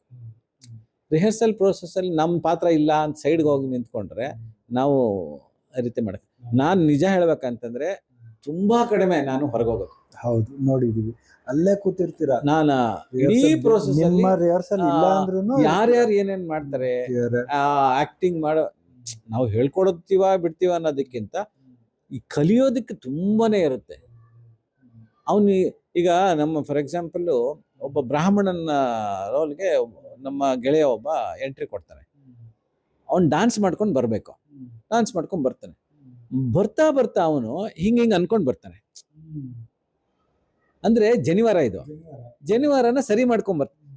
ಕ್ಯಾರೆಕ್ಟರ್ನ ಹೆಂಗ್ ಇಂಪ್ರೂವ್ ಮಾಡ್ಕೊಂಡ ನೋಡಿ. ಬ್ರಾಹ್ಮಣರು ಯಾವಾಗ್ಲೂ ಮಾಡ್ಕೊಂತಾನೆ ಅಂದ್ರೆ ನೀವು ಅಬ್ಸರ್ವ್ ಮಾಡಿರ್ಬೇಕು. ಅದನ್ನ ನಾನು ಹೇಳುದು, ಒಂದು ಕ್ಯಾರೆಕ್ಟರ್ನ ನೀವು ಹೊರ ಪ್ರಪಂಚದಲ್ಲಿ ಅಬ್ಸರ್ವ್ ಮಾಡಿದ್ರೆ ಮಾತ್ರ ಅದನ್ನ ಅಲ್ಲಿ ಆ ಇಂಪ್ರೂವೈಸೇಷನ್ಗೆ ಅವಕಾಶ ಸಿಗುತ್ತೆ. ಸುಮ್ಮನೆ ಡೈಲಾಗ್ ಹೇಳೋದನ್ನ ಮಾತ್ರ ಅಲ್ಲ, ಬಾಡಿ ಲ್ಯಾಂಗ್ವೇಜ್ ಬಂತ ಅಲ್ಲಿ. ಒಬ್ಬ ಬ್ರಾಹ್ಮಣ ಅನ್ನೋದನ್ನ ನೀವು ಇಂಡೈರೆಕ್ಟ್ ಆಗಿ ಎಸ್ಟಾಬ್ಲಿಷ್ ಮಾಡಿದ್ರ. ಸೊ ಈ ರೀತಿಯದ್ದು ಒಂದು ಕಲಿಕೆಗೆ ಒಂದು ಅವಕಾಶ ಸಿಗುತ್ತೆ. ಅದಕ್ಕೆ ಇಡೀ ಪ್ರೋಸೆಸ್ ಅಲ್ಲಿ ಇದ್ರೆ ನಿಮ್ ನಾಟಕ ಡೈಲಾಗ್ ನೆನಪಿರ್ತಾ ಹೋಗುತ್ತೆ. ಸ್ಕ್ರಿಪ್ಟ್ ಓದೋದ್ರ ಜೊತೆಗೆ ಪ್ರೋಸೆಸ್ ಅಲ್ಲಿ ಇನ್ವಾಲ್ವ್ ಆಗೋದು ಇಂಪಾರ್ಟೆಂಟ್. ಸರ್, ಈ ನಾಟಕ ಮಾಡೋದ್ರಿಂದ ನಿಮಗೆ ಪರ್ಸನಲ್ ಲೈಫಲ್ಲಿ ಎಷ್ಟು ಅಫೆಕ್ಟ್ ಆಗಿದೆ? ಅಥವಾ ಅಫೆಕ್ಟ್ ಅಂತೂ ಇಲ್ವೇ ಇಲ್ಲ, ಟು ಬಿ ಫ್ರಾಂಕ್. ಅಫೆಕ್ಟ್ ಅಂದ್ರೆ ಸಣ್ಣ ಪುಟ್ಟದ್ದು ಒಂದು ಫ್ಯಾಮಿಲಿ ಎಂದಾಗ, ಸಂಸಾರ ಅಂದಾಗ ಬರುತ್ತೆ. ಲೇಟ್ ಆಗಿ ಬಂದಾಗ್ಲೋ, ಅವ್ರಿಗೂ ಪೇಷನ್ಸ್ ಕಳ್ಕೊಂಡಿರೋ ಸಮಯಗಳು. ಹೆಚ್ಚಿನದು ಫ್ಯಾಮಿಲಿಗೆ ಸಹಾಯ ಮಾಡುವಂಥದ್ದು. ಅಂದ್ರೆ ಒಬ್ಬ ಮಹಿಳೆನ ನಾವು ರೆಸ್ಪೆಕ್ಟ್ ಹೆಂಗ್ ಮಾಡಬೇಕು. ರಂಗಭೂಮಿ ನಮಗೆ ನಾವು ಸುಮಾರು ಫ್ಯಾಮಿಲಿಗಳಲ್ಲಿ ನೋಡಿದೀವಿ. ಗಂಡ ಅಂತಂದ್ರೆ ಸ್ವಲ್ಪ ಡಾಮಿನೇಟಿಂಗ್ ಇರಬೇಕು. ಹೆಂಡತಿ ಅಡಿಗೆ ಮಾಡೋಕ್ಕೋಸ್ಕರ, ಕೆಲಸ ಮಾಡುವ ಹೆಂಡತಿ ಕೂಡ ಅಡಿಗೆ ಮಾಡಿ ಹಾಕ್ಬೇಕು. ನನ್ನ ಹೆಂಡತಿ ಈಗಲೂ ಅಡಿಗೆ ಮಾಡಿ ಹಾಕ್ತಾಳೆ, ಆದ್ರೆ ಅವಳಿಗೇನೋ ಸಹಾಯ ಮಾಡ್ಬೇಕಾ? ಗಂಡಾದನು ಏನು ಸಹಾಯ ಮಾಡದೆ ಆರಾಮಾಗಿ ಕುತ್ಕೊಂಡಿರೋದು, ಕುತ್ಕೊಂಡಿರೋ ಜಾಗಕ್ಕೆಲ್ಲ ಪೇಟ್ರಿಯಾರ್ಚಿ ಅಂದ್ರೆ ಅದೇ ಆತರ ಇದ್ದಿದ್ದು. ನಮ್ಗೆ ರಂಗಭೂಮಿ ಮಾತ್ರ ಆ ಭೇದನ ಇಟ್ಕೋಬಾರ್ದು ಅಂತ ಕಲ್ಸುತ್ತೆ. ಅದನ್ನ ನಮ್ಮ ಮನೇಲಿ ಇಂಪ್ಲಿಮೆಂಟ್ ಮಾಡ್ಕೊಂಡಾಗ ಹೆಂಗಸರನ್ನ ಗೌರವಿಸೋದು, ಅವ್ರಿಗೆ ನಾವು ಶೇರ್ ಮಾಡೋದು, ಪ್ರೀತಿ ಹಂಚೋದು, ಅವ್ರನಿಗೆ ಎಕ್ಸ್ಪ್ರೆಸ್ ಮಾಡೋದು, ಇವೆಲ್ಲ ಕಲಿಸ್ತಾ ಹೋಗಿತ್ತು.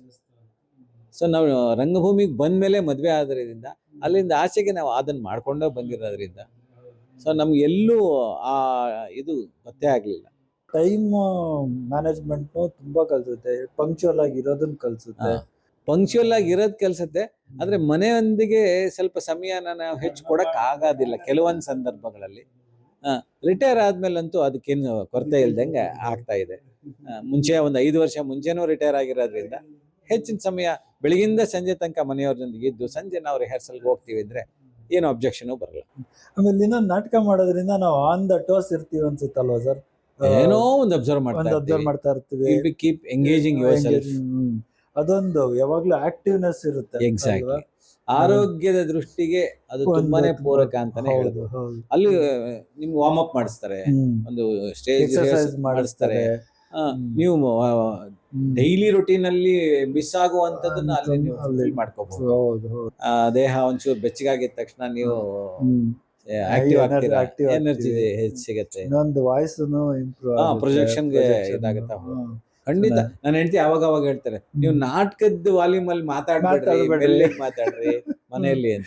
ನಮ್ಗೆ ಅದು ಅಭ್ಯಾಸ ಆಗಿ ಇಲ್ಲೂ ಕೂಡ ಸ್ವಲ್ಪ ಜೋರಾಗಿ ಮಾತಾಡ್ತೀವಿ. ನಮ್ಮ ಮನೆಯವರು ಹಾಗೆ ಹೇಳ್ತಾರ. ನಮ್ ಸ್ವಲ್ಪ ಏನ್ ಮಾಡಕ್ಕಾಗೋದಿಲ್ಲ ಸರ್. ಈಗಲೂ ಸ್ಟೇಜ್ ಮೇಲೆ ಹೋಗೋಕ್ಕಿಂತ ಮುಂಚೆ ನರ್ವಸ್ನೆಸ್ ಆಗ್ತೀರಾ ಸರ್? ಖಂಡಿತ ಆಗ್ತೀನಿ. ಇವಾಗ 37-35 ವರ್ಷ ರಂಗಭೂಮಿ ಆ ಬ್ರೇಕ್ ನು ಸೇರ್ಸೋದ್ಕೊಂಡಾದ್ರೆ ಖಂಡಿತ 35 ವರ್ಷದ ಮೇಲೇನೆ ದಾಟಿದೆ. ಇವತ್ತಿಗೂ ಅದು ಎಷ್ಟನೇ ಶೋ ಆದ್ರೂ ಆಗಿರ್ಲಿ, ಖಂಡಿತ ಡವಡವ ಅಂತ ಬಡ್ಕೊಳ್ತಾ ಇರುತ್ತೆ. ಒಂದ್ಸರಿ ಸ್ಟೇಜ್ ಮೇಲೆ 1 ಅಥವಾ 2 ಡೈಲಾಗ್ ಆದ್ಮೇಲೆ ಒಂದ್ ಸ್ವಲ್ಪ ಕಂಫರ್ಟ್ ಫೀಲ್ ಆದ್ಮೇಲೆನೆ, ಈಗ ಮೊನ್ನೆ ಶೋ ನೀವು ನೋಡಿದ್ರಿ ಅಂತ ಹೇಳಿದ್ರೆ ನೀವೇ ಫಸ್ಟ್ ಎಂಟ್ರಿ, ನಂದೇ ಫಸ್ಟ್ ಎಂಟ್ರಿ ಇತ್ತ. ಸೊ ಒಂದ್ ಸ್ವಲ್ಪ ತಾಗಿ ಆಮೇಲೆ ಶುರು ಆಯ್ತು. ಬಟ್ ಇರುತ್ತೆ ನರ್ವಸ್ ಅನ್ನೋದು ಖಂಡಿತ ಇರುತ್ತೆ. ಅದು ಹೆಂಗೆ ನಟನಿಗೆ ಅದು ಇರಬೇಕು ಕೂಡ ಅಂತ ಹೇಳ್ತಾರೆ. ಹೌದು. ಆಮೇಲೆ ಸ್ವಲ್ಪ ಅದಕ್ಕೆ ಸ್ಟೇಜಿಗೆ ಬರೋಕ್ ಮುನ್ನ ಒಂದು 10 ನಿಮಿಷ ಆದ್ರೂ ಆ ಮೂಡಲ್ಲಿದ್ದು, ಆ ಕಾನ್ಸಂಟ್ರೇಷನ್ ಅಲ್ಲಿ ಇರಿದ್ದು, ಬೇರೆ ಎಲ್ಲ ಮರೆಯೋದು ಒಳ್ಳೇದು. ಆಗ ಕಾನ್ಫಿಡೆನ್ಸ್ ಬೂಸ್ಟ್ ಆಗ್ತಾವ. ಸರ್, ಇವಾಗ್ಲೂ ಡೈಲಾಗ್ ಯಾವ್ದಾದ್ರು ಬರ್ತಾ ನಿಮ್ಗೆ? ಅದು ಆಕ್ಚುಲಿ ಚಾನ್ಸೇ ಇಲ್ಲ, ಇವಾಗಲೇ ಹೇಳಿರೋದ್ರಿಂದ. ಅಲ್ಲ, ಇದೆ ಡೈಲಾಗ್ ಮರ್ತಿದ್ದು ಅನ್ನೋದಕ್ಕಿಂತ ಹೆಚ್ಚಾಗಿ ಕೋ ಆರ್ಟಿಸ್ಟ್ಗಳು ಕೆಲವೊಂದ್ಸರಿ ಚೇಷ್ಟೆಗಳಿರ್ತಾವಲ್ಲ. ಈಗ ಬಹಳ ಗಂಭೀರವಾಗ ಸೀನ್ ನಡೀತಾ ಇರುತ್ತೆ, ನಮ್ಮ ಅಟೆನ್ಷನ್ ಎಲ್ಲ ಆ ಮಾತು ಹೇಳ್ತಾ ಇರೋವನ್ ಮೇಲೆ ಇರ್ಬೇಕಾಗತ್ತೆ. ಇಲ್ಲಿ ಪಕ್ಕದಲ್ಲಿ ಇರೋನ್ ಏನೋ ಒಂದು ಚೇಷ್ಟೆ ಮಾಡಿ ಕಿಟ್ಲೆ ಮಾಡ್ಬಿಟ್ಟು ಒಂದು ಜೋಕ್ ಹೊಡೆದ್ಬಿಡ್ತಾನೆ ಮೆಲ್ಲಿಗೆ, ಆ ಕಡೆ ಒಂಚೂರು ಅಟೆನ್ಷನ್ ಹೋಗ್ಬಿಡುತ್ತೆ. ಇಲ್ಲಿ ನಮ್ದಕ್ಕೆ ನೆಕ್ಸ್ಟ್ ಈ ಕಡೆ ಬಂದು ಹಿಂಗೋಷ್ಟರಲ್ಲಿ ನಮ್ ಡೈಲಾಗ್ ಬಂದ್ಬಿಟ್ಟಿರುತ್ತೆ. ಅದು ಮರ್ತಿದ್ದು ಅನ್ನೋದಕ್ಕಿಂತ ಸ್ಕಿಪ್ ಆಗುವ ಅವಕಾಶಗಳು ಹೆಚ್ಚಾಗಿರುತ್ತೆ. ಆಗ ಬೈಸ್ಕೊಂಡು ನಿರ್ದೇಶಕರ ಕೈಯಲ್ಲಿ, ಆಮೇಲೆ ಕೋ ಆರ್ಟಿಸ್ಟ್ ನನ್ನಿಂದಾಗಿ ಆ ಶೋ ಸ್ವಲ್ಪ ಹಾಳಾಯ್ತಲ್ಲ, ಹೆಂಗೋ ಮ್ಯಾನೇಜ್ ಮಾಡ್ಕೊಂಡು ಹೋಗಿರ್ತಾರೆ. ಆದ್ರೆ ಆ ಮೊಮೆಂಟಲ್ಲಿ ಅಭಾಸ ಆಗಿದ್ದಂತೂ ಇದ್ದೇ ಇರುತ್ತೆ. ಸೊ ಆ ಥರದ್ದು ಆಗಿದ್ದಾವೆ. ಒಂದ್ಸರಿ ಸಂಚಯಾದ ಇದೆ, ಒಂದು ನಮ್ಮ ಗೆಳೆಯ ವಾಸು ಅಂತ ಒಬ್ರು ಅಂಧಯುಗ ಅಂತ ಒಂದು ನಾಟಕ ಮಾಡ್ತಾರೆ. ಅವ್ರಿಗೆ ಡೈಲಾಗ್ ಮರ್ತೋಯ್ತು. ಆ್ಯಕ್ಚುಲಿ ನಾವು ಎಲ್ಲರೂ ಸ್ಟೇಜ್ ಮೇಲೆ ಇದ್ದೀವಿ, ಅವ್ರು ಡೈಲಾಗ್ ಹೇಳ್ಬೇಕು. ಅವರು ಧೃತರಾಷ್ಟ್ರನ್ ರೋಲ್ ಮಾಡ್ತಾ ಇದ್ದಾರೆ, ಮರ್ತೋಯ್ತು, ಕಂಪ್ಲೀಟ್ಲಿ ಬ್ಲ್ಯಾಂಕ್. ಅವರು ಏನು ಮಾಡಕ್ ಆಗ್ತಾ ಇಲ್ಲ, ಅವ್ರಿಗೆ ಜ್ಞಾಪಕನೇ ಬರ್ತಾ ಇಲ್ಲ. ನಾವು ಯಾರು ಎತ್ಕೊಡೋ ಪ್ರಸಂಗ ಅಲ್ಲ ಅದು, ಯಾಕೆಂದ್ರೆ ಅದು ಪೌರಾಣಿಕ ಬೇಸ್ಡ್ ನಾಟಕ ಆದ್ರಿಂದ ಅದು ಹಿ ಹ್ಯಾಸ್ ಟು ಕಂಟಿನ್ಯೂ. ಕೊನೆಗೆ ಏನಾಗೋಯ್ತು ಅಂದ್ರೆ ಹಿಂಗೆ ಇಟ್ಕೊಂಡ್ಬಿಟ್ರು, ಎದೆ ನೋವು ಅಂತ. ಧೃತರಾಷ್ಟ್ರನಿಗೆ ಎದೆ ನೋವು ಬಂದ ಕಾರಣ ಅವರನ್ನ ಆರೋಗ್ಯ ದೃಷ್ಟಿಯಿಂದ ಒಳಗಡೆ ಕರ್ಕೊಂಡು ಹೋಗ್ತಾ ಇದ್ದೀವಿ ಅಂತೇಳಿ ಮತ್ ನೆಕ್ಸ್ಟ್ ಸೀನ್ ಕಂಟಿನ್ಯೂ ಆಗೋಯ್ತು. ಏನು ಮಾಡಕ್ ಆಗ್ಲಿಲ್ಲ. ಅವನು ಎದೆ ನೋವು ಅಂದ ಸರಿ ಆದ್ಮೇಲೆ ಈಗ ಎದೆ ನೋವಿಲ್ಲ ಅಂದ. ಡೈಲಾಗ್ ಜ್ಞಾಪಕ ಬಂತ ಅಂದ್ರೆ ಜ್ಞಾಪಕನೂ ಬಂತು, ಎದೆ ನೋವು ಹೋಯ್ತು ಅಂತ. ಹೀಗೆ ಪ್ರಸಂಗಗಳು ಆನ್ ದ ಸ್ಟೇಜ್ ಆಗತ್ತೆ, ಮ್ಯಾನೇಜ್ ಮಾಡ್ಲೇಬೇಕು. ಸರ್, ಇವಾಗ ರಿಹರ್ಸಲ್ ಪ್ರೊಸೆಸ್ ಹೆಂಗಿರುತ್ತೆ ಸರ್ ಇದು ನಾಟಕದಲ್ಲಿ? ಇದು ಎಲ್ಲಾ ತಂಡಗಳಲ್ಲೂ ಆರ್ಟಿಸ್ಟ್ಗಳ ಅಭಾವ ಅಂತೂ ಇದೆ. ಈಗ ತಂಡಗಳು ಸಾಕಷ್ಟು ಹುಟ್ಕೊಂಡ್ಬಿಟ್ಟಿದೆ. ಹೌದು. ಒಂದು ತಂಡದಲ್ಲಿ ಇದ್ದವರು 4 ತಂಡಗಳಾಗಿ ಡಿವೈಡ್ ಆಗೋ ಸಂದರ್ಭಗಳು. ಯಾಕೆಂದ್ರೆ ಇದು ಎಲ್ಲರೂ ಅವ್ರ ಇಂಡಿವಿಜುವಾಲಿಟಿ, ಅವ್ರವ್ರನ್ನ ಪ್ರೊಜೆಕ್ಟ್ ಮಾಡ್ಕೊಳ್ಬೇಕು ಅನ್ನೋದೇ ಹೆಚ್ಚಿನ ಇದು. ಒಂದು ಟೀಮ್ ಆಗಿದ್ರೆ, ದೊಡ್ಡ ಟೀಮ್ಗಳಾಗಿದ್ರೆ, ಇದು ಈಗಲೂ ದೊಡ್ಡ ಟೀಮ್ಗಳಲ್ಲೂ ಈ ಸಮಸ್ಯೆಗಳು ಇರ್ತವೆ. ಅಂದ್ರೆ ಆರ್ಟಿಸ್ಟ್ಗಳ ಸಮಸ್ಯೆ. ಹವ್ಯಾಸಿ ರಂಗಭೂಮಿಲಿ ಇದು ಹೆಚ್ಚು. ಹೇಗೆ ಅಂತಂದರೆ ಕೆಲಸ ಮುಗಿಸಿ ಬರಬೇಕು, ಅವರ ಟೈಮಿಂಗ್ಸ್ ಏನೇನೋ ಇರುತ್ತೆ. ಈಗ ನಮ್ಮ ವರ್ಣಪಲ್ಲಟದ ಒಂದು ಎಕ್ಸಾಂಪಲ್ ತಗೊಳ್ಳೋದಾದರೆ, ಒಬ್ಬ ಹುಡುಗ ಬರೋದೇ ಕರೆಕ್ಟ್ 6:55ಕ್ಕೆ. 6 ಗಂಟೆಗೆ 6 ಗಂಟೆಗೆ ನಾವೆಲ್ಲರೂ ಬಂದಿರ್ತೀವಿ. ಬೇರೆ ಬೇರೆ ಮಾತುಗಳು, ನಾಟಕದ ಬಗ್ಗೆನೋ, ಇನ್ನೊಂದು ರಿಹರ್ಸಲ್ಸ್ ಬಗ್ಗೆನೋ, ಟೈಮ್ ಬೇರೆ ಬೇರೆ ತಯಾರಿ ಬಗ್ಗೆನೋ ಮಾತಾಡ್ತಾನೆ. ಹೌದು ಹೌದು. ಇವನ್ ಬರೋವರೆಗೂ ಕಾಯ್ಲೇಬೇಕಾ, ರನ್ ಅಂತ ಆಗ್ಬೇಕಂತಂದ್ರೆ. ಹೌದು. ಇದು ಬಂದ ಮೇಲೂ ಕೂಡ 2 ಗಂಟೆ ಇದಕ್ಕೆ ಮೀಸಲಿಡಬೇಕು ಅನ್ನೋ ಮನೋಭಾವದವರು ಕಡಿಮೆ ಆಗ್ತಾರೆ. ಈಗ ಹುಡುಗರಲ್ಲಿ ಹೆಂಗಾಗ್ಬಿಟ್ಟಿದೆ ಅಂದ್ರೆ, ನನ್ನ ರೋಲ್ ಬಂದಾಗ ಹೋಗೋಣ, ನನ್ನ ಡೈಲಾಗ್ ಬಂದಾಗ ಹೇಳೋಣ, ಮಿಕ್ಕ ಟೈಮಲ್ಲಿ ಚಿಟ್ ಚಾಟ್ ಮಾಡ್ಕೊಂಡಿರೋದು, ಹೊರಗಡೆ ಹೋಗೋದು. ಅದು ಆಕ್ಚುಲಿ ಮೊಬೈಲ್ ಬಂದ್ಬಿಟ್ಟು ಕಾಲ್ಸ್ ಬೇರೆ, ಎಷ್ಟೇ ನೀವು ವೈಬ್ರೇಷನ್ ಅಲ್ಲಿ ಮಾಡಿ ಇಟ್ಕೊಂಡಿರ್ತಾರೋ ಏನ್ ಇಟ್ಕೊಂಡಿರ್ತಾರೋ ಗೊತ್ತಾಗುತ್ತೆ. ಕಾಲ್ಸ್ ಆನ್ ದ ರಿಹರ್ಸಲ್, ಈ ಸ್ಟೇಜ್ ಮೇಲೆ ರಿಹರ್ಸಲ್ ಆಗ್ತಿದ್ದಾಗ್ಲೂ ಮಾತಾಡೋರು ಇದ್ದಾರೆ. ಹೌದಾ ಸರ್? ಇದು ಡಿಸಿಪ್ಲಿನ್ ಅಲ್ಲ ಅಂತ ನಾನು, ಹೌದು ಹೌದು, ನನ್ನ ಫೋನ್ ಅಂತೂ ಪಕ್ಕಕ್ಕೆ ಇಟ್ಬಿಡ್ತೀನಿ, ಸೈಲೆಂಟ್ ಮಾಡಿ ಹಾಕಿಟ್ಬಿಟ್ಟು. ನನ್ನ ಇತ್ತೀಚೆಗಂತೂ ಏರೋಪ್ಲೇನ್ ಮಾಡಿಗೆ ಹಾಕ್ಬಿಡ್ತೀನಿ. ಬೆಸ್ಟ್ ಅದು. ರಿಹರ್ಸಲ್ ಮುಗಿದ್ಮೇಲೆ ಮಾತಾಡೋಣ, ಅದು ಏನಿದ್ರು ಗೊತ್ತಾಗುತ್ತೆ, ಆಮೇಲೆ ಬರುತ್ತೆ, ನೋಟಿಫಿಕೇಶನ್ ಬರುತ್ತೆ.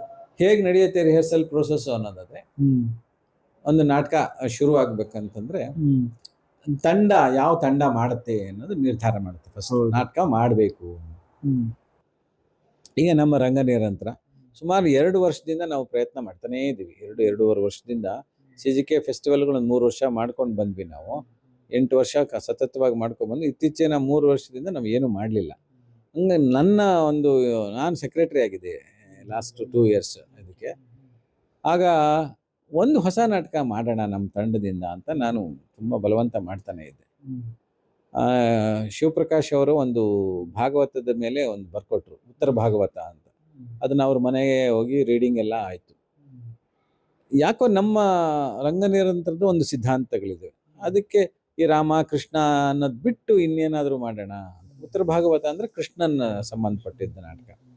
ಕೃಷ್ಣನ ಸಾವು ಹೇಗಾಗತ್ತೆ, ಅವನ ಮಗ ಸಾಂಬ ಅಂತ ಒಬ್ಬ ಮಗ ಇರ್ತಾನೆ, ಅವನ ಮಗನಿಂದ ಅವನಿಗೆ ಸಾವು ಅನ್ನೋದು ಇರುತ್ತೆ. ಈ ತರದ್ದು ಬಾಣ ಹೊಡೆದಿರುತ್ತೆ. ಬೆರಳಿಗೆ ಹೆಬ್ಬೆರಳಿಗೆ, ಕಾಲಿನ ಹೆಬ್ಬೆರಳಿಗೆ ಬಾಣ ಹೊಡೆದು, ಈ ಥರದ ಕತೆ ಇರೋದ್ರಿಂದ ಡಿಸ್ಕಷನ್ಸ್ ಆಯಿತು. ಅದರ ನಂತರ ನಾವು ರೀಡಿಂಗ್ ಮಾಡಿವಿ. ಕೆ.ವೈ. ನಾರಾಯಣ ಸ್ವಾಮಿ, ಆಮೇಲೆ MS ಮೂರ್ತಿ, ನಮ್ಮ Pramod Shiggaon, is a very good director. ಅವರು ಎಲ್ಲ ಅವ್ರ ನಾಟಕದನ್ನ ಡೈರೆಕ್ಟ್ ಮಾಡೋದು ಅಂತ ಇತ್ತು, ಅವ್ರಿಗೆ ಕೊಟ್ಟು ಮಾಡಿಸೋಣ ಅಂತ ರಂಗ ನಿರಂತರ. ಹಂಗಾಗಿ ಅವರು ಭಾಗವಹಿಸಿದ್ರು. ಅವರೇ 1-2 ಸಾರಿ ರೀಡಿಂಗು ಕೊಟ್ಟರು ನಮಗೆ. ನಮಗೇನೋ, ನಾನು ನ್ಯೂಟ್ರಲ್, ನಾನು ಯಾವ ಸಿದ್ಧಾಂತಕ್ಕೂ ಇದಲ್ಲ, ಹ್ಯುಮ್ಯಾನಿಟಿ ಬೇಸ್ಡ್ ಇದ್ದರೆ ಮಾತ್ರನೇ ನನ್ನ ಈ ಎಡಪಂಥೀಯನೂ ಅಲ್ಲ, ಬಲಪಂಥೀಯನೂ ಅಲ್ಲ, ಯಾವುದೂ ಅಲ್ಲ. ಅಂದರೆ ತಟಸ್ಥವಾಗಿ ಇರಬಹುದಲ್ಲ, ಯಾಕೆ ಇರಬೇಕು, ನನ್ನ ಇದು ಪಾಲಿಸಿ ಅದು. ಹಂಗಾಗಿ ನಾನು ತೊಗೊಳ್ಳೋದ್ರಲ್ಲಿ, ಯಾಕೆಂದರೆ ಅದರಲ್ಲಿ ಎಲಿಮೆಂಟ್ಸ್ ಇದ್ದಾವೆ, ನಾಟಕದ ಎಲಿಮೆಂಟ್ಸ್ ಇದ್ದಾವೆ, ತೊಗೋಬೋದು. ಆದರೆ ಅಲ್ಲಿ ಬೇರೆ ಬೇರೆ ಥರದ ಒಪಿನಿಯನ್ಸ್ ಬಂದು, ಇಲ್ಲ ನಮ್ಮ ರಂಗನಿರಂತರ ತಂಡಕ್ಕೆ CGKಯ ಸಿದ್ಧಾಂತಗಳಿಗೆ ಸ್ವಲ್ಪ ಬೇರೆ ಆಗತ್ತೆ, ಅಲ್ಲಿ ನಿಂತೋಯ್ತು. ಸೊ ಹಾಗೆ 2 ವರ್ಷದಿಂದ ಏನೂ ಮಾಡೋಕ್ಕಾಗಿಲ್ಲ. ನೀವು ಕೇಳಿದ ಪ್ರಶ್ನೆ ರಿಹರ್ಸಲ್ ಪ್ರೊಸೆಸ್ ಹೇಗಾಗುತ್ತೆ ಅಂದರೆ, ನಾಟಕ ಕಟ್ಟೋದು ಇಂದ ಹಿಡಿದು. ಸೊ ನಾಟಕ ಫಸ್ಟು ಒಳ್ಳೆ ನಾಟಕ ಸೆಲೆಕ್ಟ್ ಆಗಬೇಕು, ಅದ್ರ ರೀಡಿಂಗ್ ಆಗಬೇಕು. ಆ ನಾಟಕ ನಮ್ಗೆಲ್ಲರಿಗೂ ಸ್ಟೇಜ್ ಮೇಲೆ ತರಬಹುದು ಅನ್ನೋ ಅಭಿಪ್ರಾಯ ಬರ್ಬೇಕು. ನಾಟಕ ಕಟ್ಟೋದಕ್ಕೆ ಕೆಲವೊಂದು ಸಿನಿಮಾ ಮಾಡಕ್ ಚೆನ್ನಾಗಿರುತ್ತೆ, ಹೌದು, ಕೆಲವೊಂದು ಸೀರಿಯಲ್ ಮಾಡಕ್ ಚೆನ್ನಾಗಿರುತ್ತೆ, ನಾಟಕಕ್ಕೆ ಅಳವಡಿಸ್ಕೊಳ್ಳೋದಕ್ಕೆ ಆಗದೆ ಇರ್ಬೋದು. ಸೊ ಆ ರೀತಿ ನಾಟಕಕ್ಕೆ ಹೊಂದುತ್ತಾ, ಸ್ಟೇಜ್ಗೆ ಪ್ರೊಸಿನಿಯಂ ಥಿಯೇಟರ್ಗೆ ಆಗತ್ತಾ, ಅಥವಾ ಬೇರೆ ಬೇರೆ ಇವಾಗ ಬೇರೆ ಬೇರೆ ಪ್ರಕಾರಗಳು ಬಂದಿದೆ. ಸೊ ಆ ಥರದಿಂದ ರೀಡಿಂಗಿಂದ ಶುರು ಆಗತ್ತೆ ಮೊದಲೇ. ಆಮೇಲೆ ಆ್ಯಕ್ಟರ್ಗಳು, ನಿರ್ದೇಶಕರನ್ನ ಸೆಲೆಕ್ಟ್ ಮಾಡೋದು, ಆ ನಿರ್ದೇಶಕರ ಇಂಟರ್ಪ್ರಿಟೇಷನ್ ಏನು. ರೀಡಿಂಗ್ ಮಾಡ್ತಿದೆ ಅಂತ ಅಂದ್ರಲ್ಲ, ಇದರಲ್ಲಿ ಯಾರ್ಯಾರು ಇನ್ವಾಲ್ವ್ ಆಗಿರ್ತಾರೆ?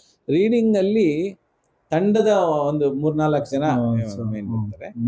ಮೇನ್ ಯಾರಿಗೆ ನಿರ್ದೇಶನ ಮಾಡಿಸ್ಬೇಕು ಅಂತ ಅನ್ಕೊಂಡಿದೀವೋ ಅವ್ರು ಇರ್ತಾರೆ, ರೈಟರ್ ಇರ್ತಾರೆ, ಇಷ್ಟು ಜನ, ಒಂದು 6-7 ಜನ ಅಂತೂ ಇರ್ತಾರೆ.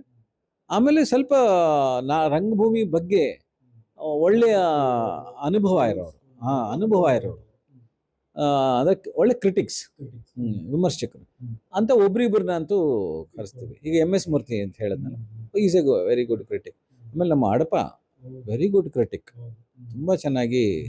ಸೊ ಇವರೆಲ್ಲ ಸೇರಿ ಮೊದಲಿಗೆ ಓಕೆ ನಾಟಕನ ಸ್ಟೇಜ್ಗೆ ಅಳವಡಿಸ್ಬೋದು, ನಿರ್ದೇಶಕರ ಕೈಗೆ ಕೊಟ್ವಿ. ಆರ್ಟಿಸ್ಟ್ಗಳನ್ನ ಡಿಮ್ಯಾಂಡ್ ಮಾಡ್ತಾರೆ. ನಾವು ಹೇಗೇನು ಆರ್ಟಿಸ್ಟ್ಗಳನ್ನು ಆಯ್ಕೆ ಯಾರ್ಯಾರು ಬರ್ತೀರಾ ಯಾರು, ಯಾಕಂದರೆ ರಂಗಭೂಮಿಗೆ ದುಡ್ಡು ಕೊಡೋದಿಲ್ಲ ನಾವು ನಟರಿಗೆ. ನಾವು ಟೆಕ್ನಿಷಿಯನ್ಸ್ಗೆ ದುಡ್ಡು ಕೊಡ್ತೀವಿ, ಯಾರಿಗೆ ಲೈಟಿಂಗ್ನವ್ರಿಗೆ ಕೊಡ್ತೀವಿ, ನಿರ್ದೇಶಕರಿಗೆ ಪೇ ಮಾಡ್ತಾರೆ. ಹೌದು, ಮ್ಯೂಸಿಕ್ ಪೇ ಮಾಡ್ತಾರೆ. ಬಟ್ ಎಲ್ಲಾ ನಿರ್ದೇಶಕರಿಗೂ ಪೇ ಮಾಡ್ತಾರೆ ಅನ್ನೋದು ಏನಿಲ್ಲ, ಬಟ್ ಹೆಚ್ಚಿನ ನಿರ್ದೇಶಕರಿಗೆ ಪೇ ಮಾಡ್ತಾರೆ, ಮ್ಯೂಸಿಕ್ ಮಾಡೋರಿಗೆ ಪೇ ಮಾಡ್ತಾರೆ, ಆರ್ಟ್ ನಟರಿಗೆ ದುಡ್ಡು ಕಡಿಮೆ. ಆ ಮರಾಠಿ ಥಿಯೇಟರ್ ಅಲ್ಲಿ ಇದೆ, ಈಗಲೂ ಇದೆ, ಡಿಮ್ಯಾಂಡ್ ಇದೆ. ಹಾ ಅಂತಂತ ಅದಕ್ಕೆ ಅಲ್ಲಿ ಒಳ್ಳೊಳ್ಳೆ ನಟರು ಹುಟ್ಕೊಳ್ತಾರೆ. ನಮ್ಮ ಇವರು ವಿಜಯ್ ತೆಂಡೂಲ್ಕರ್ ಅವರು ಬರ್ದಿರೋಂತ ನಾಟಕಗಳನ್ನ ಇದು ಮಾಡೋದು, ಮನೋಜ್ ಬಾಜ್ಪೇಯಿ ಮೂವಿಯಲ್ಲಿ ಮನೋಜ್ ಬಾಜ್ಪೇಯಿ, ಆಮೇಲೆ ನಾನಾ ಪಟೇಕರ್, ಇವರು ಕುಲಕರ್ಣಿ, ಅತುಲ್ ಕುಲಕರ್ಣಿ, ಆಶೀಶ್ ವಿದ್ಯಾರ್ಥಿ, ಇವರುಗಳೆಲ್ಲ ಅಲ್ಲಿಂದ ಬಂದವರು, ಮರಾಠಿ ಥಿಯೇಟರ್ ಇಂದ. ಅಲ್ಲ, ಥಿಯೇಟರ್ಗೆ ಅಷ್ಟು ಇವತ್ತು ಕೂಡ ಹೌಸ್ಫುಲ್ ಆಗಿ ಟಿಕೆಟ್ಗಳು 2 ತಿಂಗಳು 3 ತಿಂಗಳು ಬುಕ್ ಮಾಡೋ ಅಂತ ಇದು ಇದೆ. ಹೌದು, ನಮ್ಮಲ್ಲಿ ಯಾವಾಗ ಬರುತ್ತೋ ಗೊತ್ತಿಲ್ಲ, ಕೆಲವು ತಂಡಗಳಿಗೆ ಮಾತ್ರ ಆ ಥರದ್ದು. ಈಗ ಅದೇ ಕಲಾಗಂಗೋತ್ರಿ ಅವ್ರು ಮಾಡೋದು, ಅಥವಾ ಬೆನಕಾದವ್ರ ತಂಡದ್ದು, ಅಥವಾ ಸಂಕೇತ್ನವ್ರದ್ದು ಯಾವುದಾದ್ರೂ ನಾಟಕ ಇದ್ರೆ. ಸಂಕೇತ್ನವ್ರದ್ದು ಇತ್ತೀಚೆಗೆ ಇಲ್ಲ, ಶಂಕರ್ನಾಗ್ ಹೋದ್ಮೇಲೆ ಅಂತೂ ಸ್ವಲ್ಪ ಕಡಿಮೆನೇ ಆಯಿತು, ಬಟ್ ಸುರೇಂದ್ರನಾಥ್ ಮಾಡಿಸಿದಾಗ ಒಂದು ಸ್ವಲ್ಪ ಡಿಮ್ಯಾಂಡ್ ಅಂತೂ ಇದೆ. ಸೊ ಈ ರೀತಿಯಾಗಿ ಪ್ರೊಸೆಸ್ ಶುರು ಆಯಿತು. ಆಮೇಲೆ ಆರ್ಟಿಸ್ಟ್ಗಳನ್ನು ಹೊಂದಿಸೋದು, ಕ್ಯಾಸ್ಟಿಂಗ್ ಅದೊಂದು ದೊಡ್ಡ ಸವಾಲೆ. ಯಾವ ಪಾತ್ರಕ್ಕೆ ಯಾರು ಸೂಟ್ ಆಗ್ತಾರೆ ಅನ್ನೋದು ಬಿಗಿನಿಂಗಲ್ಲಿ ಗೊತ್ತಾಗಲ್ಲ, ಯಾಕಂದ್ರೆ ಅವರು ಗೊತ್ತಿರೋ ನಟರದ್ದು ಒಂದಿಬ್ಬರದ್ದು ಗೊತ್ತಿರ್ಬೋದು. ಸುಮಾರು ಜನ ಹೊಸ ನಾಟಕಗಳು ಹೊಸಬರನ್ನೇ ತಗೊಳ್ಳೋ ಇದಿರೋದ್ರಿಂದ ಕ್ಯಾಸ್ಟಿಂಗ್ ಆಗುತ್ತೆ. ಕ್ಯಾಸ್ಟಿಂಗ್ ಆದಮೇಲೆ ಮೊದಲ ಒಂದಷ್ಟು ದಿನ ನಟರ ಜೊತೆಯಲ್ಲೇ ರೀಡಿಂಗ್ ಶುರು ಆಗುತ್ತೆ. ಆಮೇಲೆ ಅವ್ರ ವಾಯ್ಸು, ಅವರ ಪ್ರೊಜೆಕ್ಷನ್ಸು, ಅವ್ರ ಬಾಡಿ ಲ್ಯಾಂಗ್ವೇಜು, ಇವುಗಳನ್ನೆಲ್ಲ ನಿರ್ದೇಶಕ ಅಬ್ಸರ್ವ್ ಮಾಡ್ತಾ ಹೋಗ್ತಾರೆ.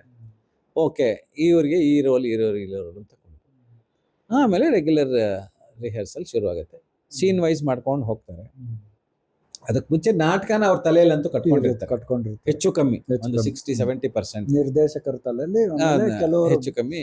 ಕೆಲವರು ಫುಲ್ ಇಡೀ ನಾಟಕನ ಕಟ್ಕೊಂಡಿರ್ತಾರೆ, ಕೆಲವರು ಒಂದು ಆಗ್ತಾ ಬೆಳೆಸ್ಕೊಂಡು ಹೋಗ್ತಾರೆ, ಇಂಪ್ರೊವೈಸ್ ಮಾಡ್ತಾ ಹೋಗ್ತಾರೆ. ನಟರಲ್ಲಿ ಬಂದವ್ರನ್ನ ಅವ್ನು ಸೂಟ್ ಆಗ್ಲಿಲ್ಲ ಅಂದ್ರೆ ಸ್ವಲ್ಪ ಚೇಂಜ್ ಮಾಡ್ಕೊಂಡು, ಆಮೇಲೆ ವಾಯ್ಸ್ ಇದರಿಂದ ಹಿಡಿದು ಅವರ ಮೂಮೆಂಟ್ ಇಂದ ಹಿಡಿದು ಹೇಗೆ ರಿಹರ್ಸ್ ಮಾಡಬೇಕು ಅಂತ ಹೇಳ್ಕೊಡೋ ನಿರ್ದೇಶಕರು ಇರ್ತಾರೆ. ಅಲ್ಲಿ ಕ್ಯಾರೆಕ್ಟರ್ನ ಕಟ್ಟುವಂಥ ನಿರ್ದೇಶಕರು ಇರ್ತಾರೆ, ಡಿಪೆಂಡ್ಸ್. ಒಟ್ಟಲ್ಲಿ ಅಲ್ಲಿಂದ ಶುರು ಆಗತ್ತೆ. ಸೀನ್ ಒಂದು ಆಗ್ತಾ ಒಂದು ಹಂತಕ್ಕೆ ಬಂದಮೇಲೆ ರನ್ ಅಂತ ಶುರು ಮಾಡ್ತಾರೆ. ಇವಾಗ ಇದ್ರ ಮಧ್ಯದಲ್ಲಿ ಮ್ಯೂಸಿಕ್ಕು, ಲೈಟು, ಸೆಟ್ಟು, ಆರ್ಟ್ ಇದೆಲ್ಲ ಯಾವಾಗ ಬರೋದು? ಮ್ಯೂಸಿಕ್ಕು ಹೆಚ್ಚು ಕಮ್ಮಿ ಮೊದಲಿಂದನೇ ಬರೋಕ್ಕೆ ಶುರು ಆಗತ್ತೆ, ಯಾಕಂದರೆ ಅದಕ್ಕೆ ಪೂರಕ ಆಗ್ತಾ ಹೋಗ್ಬೇಕು. ಲೈಟ್ ಮಾತ್ರ ಹೆಚ್ಚು ಕಮ್ಮಿ ಕೊನೆಯಲ್ಲೇ ನಿರ್ಧಾರ ಮಾಡೋದು. ಯಾಕಂದ್ರೆ ಒಂದು ಇಡೀ ನಾಟಕ ಕಟ್ಟದ ಮೇಲೆ ಅವ್ರು ಯಾವಾಗ ಬೇಕು mood, colour, night effects, day effects, ಯಾವ ಲೈಟ್ ಉಪಯೋಗಿಸಿದಾಗ ಡೇ ಅನ್ಸುತ್ತೆ, ಯಾವ ಲೈಟ್ ಉಪಯೋಗಿಸಿದಾಗ ನೈಟ್ ಅನ್ಸುತ್ತೆ, ಈ ಥರದನ್ನೆಲ್ಲ ಡಿಸ್ಕಸ್ ಮಾಡ್ತೀವಿ. ಓಕೆ.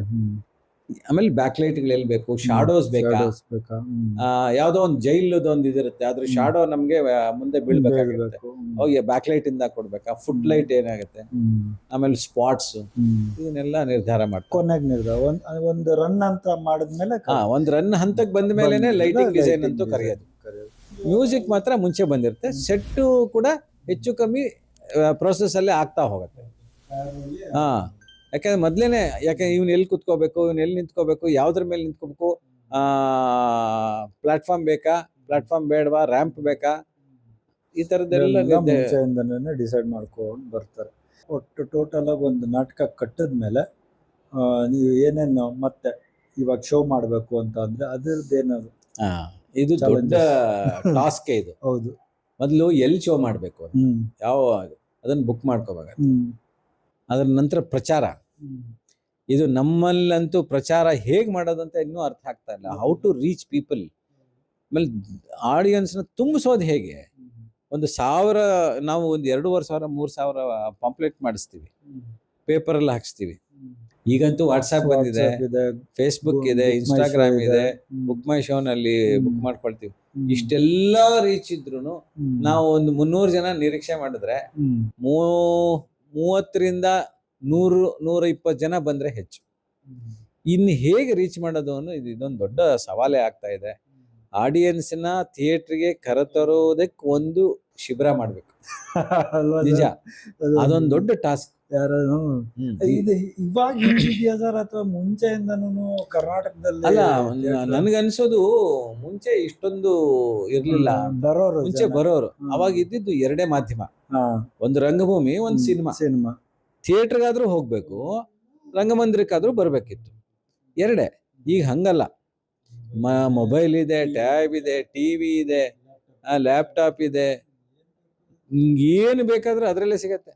ಇವಾಗ ಕ್ರಿಕೆಟ್ ಅಲ್ಲ, cricket, pro kabaddi, kabaddi, pro volleyball ಇವೆಲ್ಲ ಬಂದಿದ್ದಾವೆ. ಅದು ದೊಡ್ಡ ಮಟ್ಟದಲ್ಲೇ ನಡೀತಾ ಇದೆ. ಹೌದು. ಕ್ರಿಕೆಟ್ ಈ IPL ಇದ್ರಂತೂ ನಮ್ಮ ಇದ್ರೆ ಥಿಯೇಟರ್ ಜನನೇ ಬರಲ್ಲ ಕಾಲೇ ಅನ್ನೋ ಇಡಲ್ಲ. ಮಟ್ಟಕ್ಕೆ ನಾವೊಂದು ಯಾಕಂದ್ರೆ ಮನೆಯಲ್ಲೇ ಕೂತ್ ನೋಡ್ತಾರೆ. ಸಿನಿಮಾಗೂ ಬರ್ತಾ ಇಲ್ಲ, ಈ ಕಡೆಗೆ ಥಿಯೇಟರ್ಗೂ ನಾಟಕಕ್ಕೂ ಬರ್ತಾ ಇಲ್ಲ. ಬರ್ತಾ ಇಲ್ಲ. ಹಂಗಾಗಿ ಅದು ಪ್ರೊಸೆಸ್ ಹೆಂಗಿರುತ್ತೆ ಸರ್? ಯೂಶುವಲಿ ಒಂದು ನಾಟಕ ಅದೇ ಕಟ್ಟಿ ನಾಟಕ ಪ್ರದರ್ಶನ ಈಗ ಮಾಡ್ಬೇಕು. ಪೋಸ್ಟ್ ಕ್ರಿಯೇಷನ್ ಅಂತ ಶುರು ಆಯ್ತು. ಹ್ಮ್. ಅದು ನಮ್ಮ ನಾಟಕದ ಎಲ್ಲಾ ಅಂಶಗಳನ್ನು ಬಿಂಬಿಸುವಂತ ಒಂದು ಡಿಸೈನ್ ಮಾಡ್ಕೊಳ್ಳೋದು ಒಂದು ಮೊದಲನೇ ಟಾಸ್ಕ್. ಅದು ಒಂದು ಆರ್ಟ್. ಅದು ಯಾವುದೋ ಒಬ್ಬ ನಮ್ಮ ಇರೋ ಟೀಮಲ್ಲೇ ಮಾಡ್ತಾನೆ, ಅವನು ಒಂಚೂರು ಕಲ್ತಿರ್ತಾನೆ, ಅಥವಾ ಸ್ವಲ್ಪ ಹೊರಗಡೆ ದುಡ್ಡು ಕೊಟ್ಟು ಮಾಡಿಸುವ ಸಂದರ್ಭಗಳು ಇರ್ತವೆ. ಹೆಚ್ಚಿನ ಸತಿ ನಿರ್ದೇಶಕ ನಂಗೆ ಹಿಂಗ್ ಬೇಕು, ಈ ಕಲರ್ ಬ್ಯಾಕ್ ಗ್ರೌಂಡ್ ಇರಬೇಕು, ಇದು ಬೇಕು, ಇಷ್ಟು ಜನ ಪ್ರೊಜೆಕ್ಟ್ ಹಾಕ್ಬೇಕು, ಈ ತರದ ಅಂಶ ಪ್ರೊಜೆಕ್ಟ್ ಹಾಕ್ಬೇಕು, ಈ ರೀತಿ ಇದೆಲ್ಲ ಇದು ಮಾಡಿ ಪೋಸ್ಟರ್ ಡಿಸೈನ್. ಪೋಸ್ಟರ್ನ ಈಗ ನಾವು ಸುಮಾರು ಕಡೆ ಹಾಕ್ತೀವಿ. ಎಲ್ಲಿ ಇಡೀ ಬೆಂಗಳೂರಲ್ಲಿ ಶೋ ಮಾಡ್ತೀವಿ ಅಂತಂದ್ರೆ ಬೆಂಗಳೂರಿನ ಆಯಕಟ್ಟಿನ ಪ್ರದೇಶಗಳಲ್ಲೆಲ್ಲ ಹಾಕ್ಬರ್ತೀವಿ. ವಿದ್ಯಾರ್ಥಿ ಭವನಿಂದ ಹಿಡಿದು ರಂಗಶಂಕರ ಆಗ್ಬೋದು, ಕಲಾಕ್ಷೇತ್ರ ಆಗ್ಬೋದು, ಕಲಾಗ್ರಾಮ ಆಗ್ಬೋದು, ಅಲ್ಲಲ್ಲಿ ಎಲ್ಲಿ ಕನ್ನಡದ ಜನ ಸೇರ್ತಾರೆ, ನಾಟಕ ನೋಡೋರು ಬರ್ತಾರೆ. ಆ JP ನಗರದ ಯಾವ್ದೊಂದು ಹೋಟ್ಲ್ ಇದೆ, ಅದು ದೋಸೆ ಹೋಟ್ಲು, ಅಲ್ಲಿ ಹಾಕ್ಬಿಟ್ಟು ಬರ್ತಾರೆ. ಅಲ್ಲಿ ನಾಟಕ ನೋಡೋ ಜನ ಬರ್ತಾರೆ ಅಂತ. ಸೊ ಈ ರೀತಿ ಹುಡುಕೊಳ್ತಾ ಇದೀವಿ. ಆಮೇಲೆ ವ್ಯಾಸ್ಪ್ ಅಂತ ಒಂದು ಥಿಯೇಟರ್ದ ಒಂದು ಇದಿದೆ, ಅಲ್ಲಿ ಹಾಕ್ಬಿಟ್ಟು ಬರ್ತೀವಿ. ಸ್ಕೂಲ್ಗಳಿಗೆ ಕೆಲವೊಂದ್ಸರಿ ಕೊಟ್ಟು, ಸುಚಿತ್ರ ಫಿಲ್ಮ್ ಸೊಸೈಟಿ ಅಲ್ಲಿ ಪೋಸ್ಟರ್ ಹಾಕೋದಕ್ಕೆ ಬಿಡಲ್ಲ, ಹೊರಗಡೆ ಹಾಕ್ಸ್ಬೇಕು ನಾವು, ಒಳಗಡೆ ಪೋಸ್ಟರ್ ಹಾಕಕ್ ಬಿಡಲ್ಲ. ನಾವು ಸುಮಾರು ಸತಿ ತಗೊಂಡೋಗಿ ನಾನೇ ಪೋಸ್ಟ್ ಹಾಕಕ್ ಹೋಗಿ ಅಲ್ಲಿ ಹಾಕ್ಬೇಡ್ರಿ, ಅಲ್ಲಿ ಹಾಕಿ ಅಂತ ಹೇಳಿ ಹೊರಗಡೆ ಹಾಕ್ಸ್ ಬಂದ ಸಂದರ್ಭಗಳು ಇದೆ. ಸೊ ಇದು ಒಂದು ಪ್ರಚಾರದಾದ್ಮೇಲೆ ನ್ಯೂಸ್ ಪೇಪರ್ ಈಗ ರಂಗಶಂಕರದಲ್ಲಿ ಆಗತ್ತೆ ಅಂದ್ರೆ ಆ ಸುತ್ತಮುತ್ತಲಿನ ಏರಿಯಾಗಳನ್ನ ಕವರ್ ಮಾಡೋ ನ್ಯೂಸ್ ಪೇಪರ್ ಹಂಚೋರು ಇರ್ತಾರಲ್ಲ, ಅವ್ರಿಗೆ ತಗೊಂಡೋಗಿ ಕೊಡ್ತೀವಿ ಪಾಂಪ್ಲೆಟ್. ಆ ಪೇಪರ್ ಜೊತೆ ಹಾಕಿ ಅವರು ಹುಡುಗರ ಜೊತೆ ಕಳಿಸ್ತಾರೆ. ಅವ್ರಿಗೆ ಇಂತಿಷ್ಟೊಂದು ದುಡ್ಡು ಕೊಡ್ಬೇಕು ನಾವು, 300 ರೂಪಾಯಿ 400 ರೂಪಾಯಿ ಅವರಿಗೆ ಕೊಡ್ತೀವಿ. ಸೊ ಆ ಏರಿಯಾ ಮೇಲೆ ಕಲಾಗ್ರಾಮದಲ್ಲಿ ಆದ್ರೆ ನಾಗರಬಾವಿ ಅಂತೆ, ಆಮೇಲೆ NGF ಲೇಔಟ್ ಆ ಸುತ್ತಮುತ್ತ, ರಂಗಶಂಕರ ಆದ್ರೆ ಈ JP ನಗರ ಏರಿಯಾ, ಆತರ ಏರಿಯಾ ವೈಸ್ ಹಂಚ್ಕೊಂಡು ಬರ್ತೀವಿ.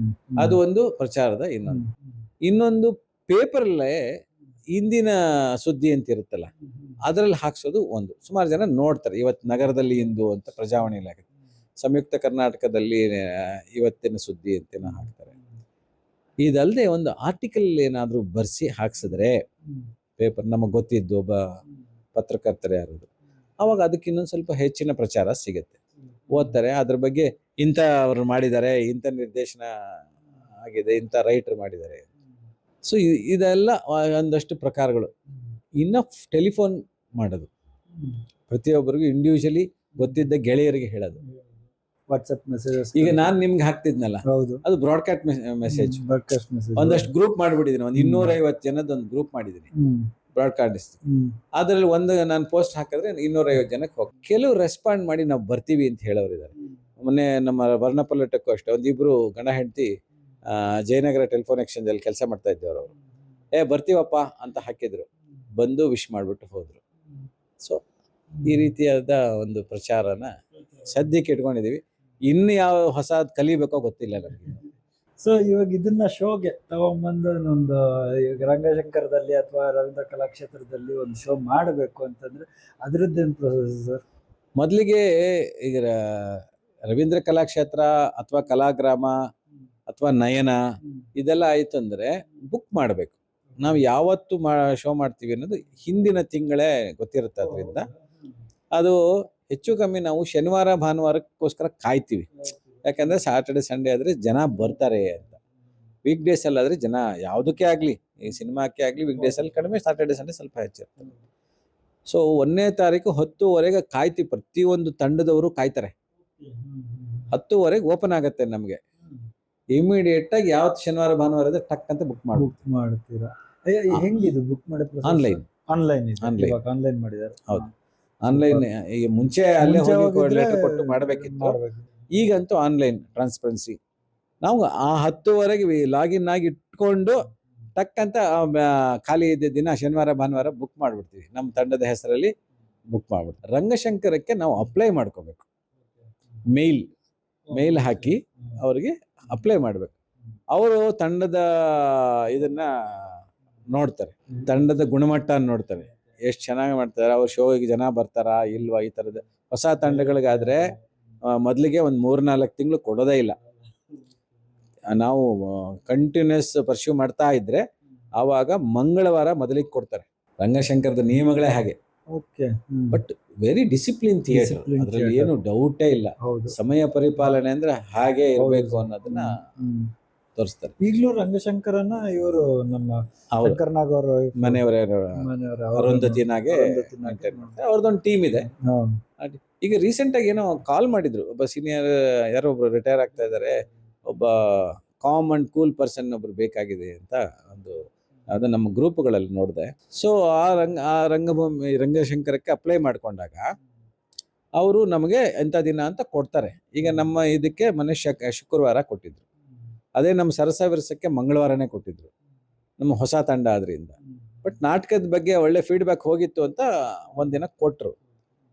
ಅದೇ ಸುಮಾರು ನಾಟಕಗಳಿಗೆ ನಾವು ಅಪ್ಲೈ ಮಾಡ್ಕೊಂಡ್ರೆ ನಮ್ಗೆ ಸಿಗ್ಲೇ ಇಲ್ಲ. ಬಟ್ ಕೆಲವು ಸಂಚಯದ ತಂಡಗಳು ರಿಪೀಟ್ ಶೋಗಳು ಮಾಡ್ತಾನೆ ಇದ್ದಾರೆ.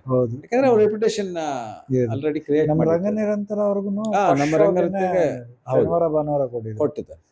ಯಾಕಂದ್ರೆ ಅದೇ ತಂಡದ ರೆಪ್ಯುಟೇಷನ್ಸ್ ನೋಡ್ತಾರೆ ಅವರು. ಅವರು ನಿರ್ದೇಶಕರು ಯಾರು ಅಂತ ನೋಡ್ತಾರೆ, ರೈಟರ್ ಯಾರು ಅಂತ ನೋಡ್ತಾರೆ. ಇದನ್ನೆಲ್ಲ ಅನಲೈಸ್ ಮಾಡಿ ಅಲಾಟ್ ಮಾಡ್ತಾರೆ. ಸೊ ಅವರು ಅಲಾಟ್ ಮಾಡಿದ ದಿನ ನಾವು ಮಾಡ್ತೀವಿ. ರಂಗಶಂಕರದ ನಿಯಮ ಹಾಗೆ.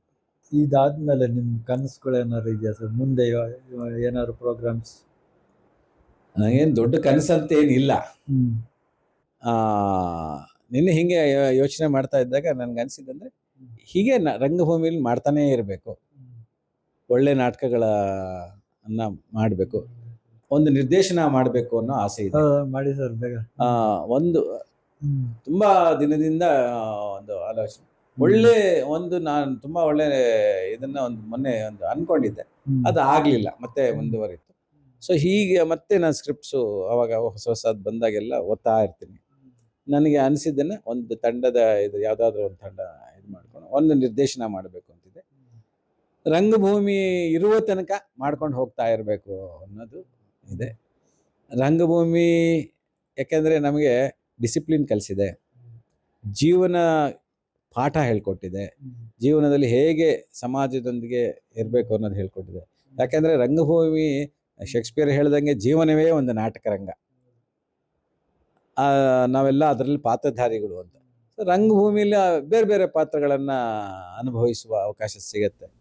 ಮಾಡ್ತಾ ಹೋಗ್ತಾ ಇರೋಣ ಹೀಗೆ. ನಿಮಗೆ ಇಷ್ಟವಾದ ಪಾತ್ರ ಸರ್ ಇದುವರೆಗೂ ಮಾಡಿರೋದ್ರಲ್ಲಿ? ಈಗಾಗಲೇ ಹೇಳ್ದಂಗೆ ವರ್ಗೀಸ್ ಕುರಿಯನ್ ತುಂಬಾ ನನಗೆ ಅಪೀಲ್ ಮಾಡಿದಂತ, ಟಚ್ ಆದಂತ ಪಾತ್ರ. ನಾನು ಅದನ್ನ ಮಾಡಿದಿನಲ್ಲ ಅನ್ನೋ ತೃಪ್ತಿ. ನನಗೆ ಇಷ್ಟವಾದ 3 ಜನರದ ಪ್ಲೇ ರೈಟ್. ಮೊದಲಿಗೆ ಕುವೆಂಪು. ಅವರು ಹಳೆಗನ್ನಡದ ಶೈಲಿಯಲ್ಲೇ ಬರೆದ್ರು ಕೂಡ ಅವ್ರ ನಾಟಕಗಳು 4 ನಾಟಕಗಳು ಉತ್ತಮವಾದ ನಾಟಕಗಳು. ಜಲಗಾರ ಅದರಲ್ಲಿ ಬಹಳ ಇಷ್ಟವಾದ ನಾಟಕ ನನಗೆ. ಬೆರಳಿಗೆ ಕೊರಳ್, ಶೂದ್ರ ತಪಸ್ವಿ, ಸ್ಮಶಾನ ಕುರುಕ್ಷೇತ್ರ, ಈ 4. ಜಲಗಾರದಲ್ಲಿ ಉತ್ತಮವಾದ ಒಂದು ಪಾತ್ರ ಅಂತಂದ್ರೆ ಜಲಗಾರನ ಪಾತ್ರನೇ. ಅವನು ಶಿವನೇ ಅವನ ಹತ್ರಕ್ಕೆ ಬರ್ತಾನೆ.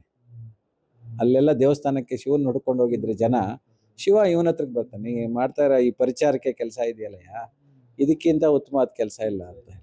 ಅದು ನಾಟಕಕಾರರಲ್ಲಿ ಉತ್ತಮವಾದ ನಾಟಕಕಾರ ಅಂತಂದ್ರೆ ಕುವೆಂಪು.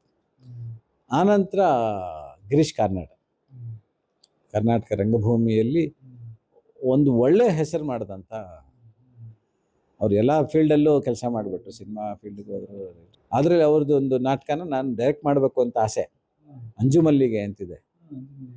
ಅದು ಇಂಗ್ಲೆಂಡಲ್ಲಿ ಇದ್ದಾಗೆಲ್ಲೋ ಬರೆದಿದ್ದಂಥದ್ದು. ಅದು ನನಗೆ ಒಂದು ಆಫರು ಬಂತು ಮಾಡಿ ಅಂತ. ಅದಕ್ಕೆ ಒಂದು ಲೀಡಿ ರೋಲು ತುಂಬ ಬೋಲ್ಡ್ ಆಗಿರೋವಂಥ ಹುಡುಗಿ ಬೇಕಾಗಿತ್ತು.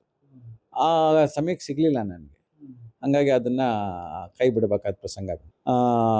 ಒಂದು 3-4 ಜನ ಹುಡುಗಿರು ಬಂದರು ಆ ಟೈಮಲ್ಲಿ, ಬಟ್ ಪಾತ್ರ ಸ್ವಲ್ಪ ಬೋಲ್ಡ್ ನೇಚರ್ ಆದ್ದರಿಂದ ಮಾಡಲ್ಲ ಅಂತಂದ್ಬಿಟ್ಟು ಹೊರಟೋದ್ರು. ಅವರು 2ನೇ ನಾಟಕಕಾರ. 3ನೇವರು ನಮ್ಮ ಕಂಬಾರರು. ಈ 3 ಜನ ಜ್ಞಾನಪೀಠ ಪ್ರಶಸ್ತಿ ವಿಜೇತರು ಕೂಡ. ಹೌದು. ಇನ್ನೊಬ್ರು ಇತ್ತೀಚಿನ ಟ್ರೆಂಡ್ ಅಂತಂದ್ರೆ ನಮ್ಮ ಕೆ ವೈ ನಾರಾಯಣ ಸ್ವಾಮಿ ವರ್ಣಪಲ್ಲಟ ಮಾಡಿದವರು. ಅದಕ್ಕೆ ಮುಂಚೆ ತುಂಬಾ ಒಳ್ಳೊಳ್ಳೆ ನಾಟಕಗಳನ್ನ ಅವರು ಹೆಚ್ಚು, ಈ ವರ್ಣಪಲ್ಲಟ ಒಂದೇ ಸೋಷಿಯಲ್ ಬೇಸ್ ಮೇಲೆ ಬರ್ದಿರೋದು.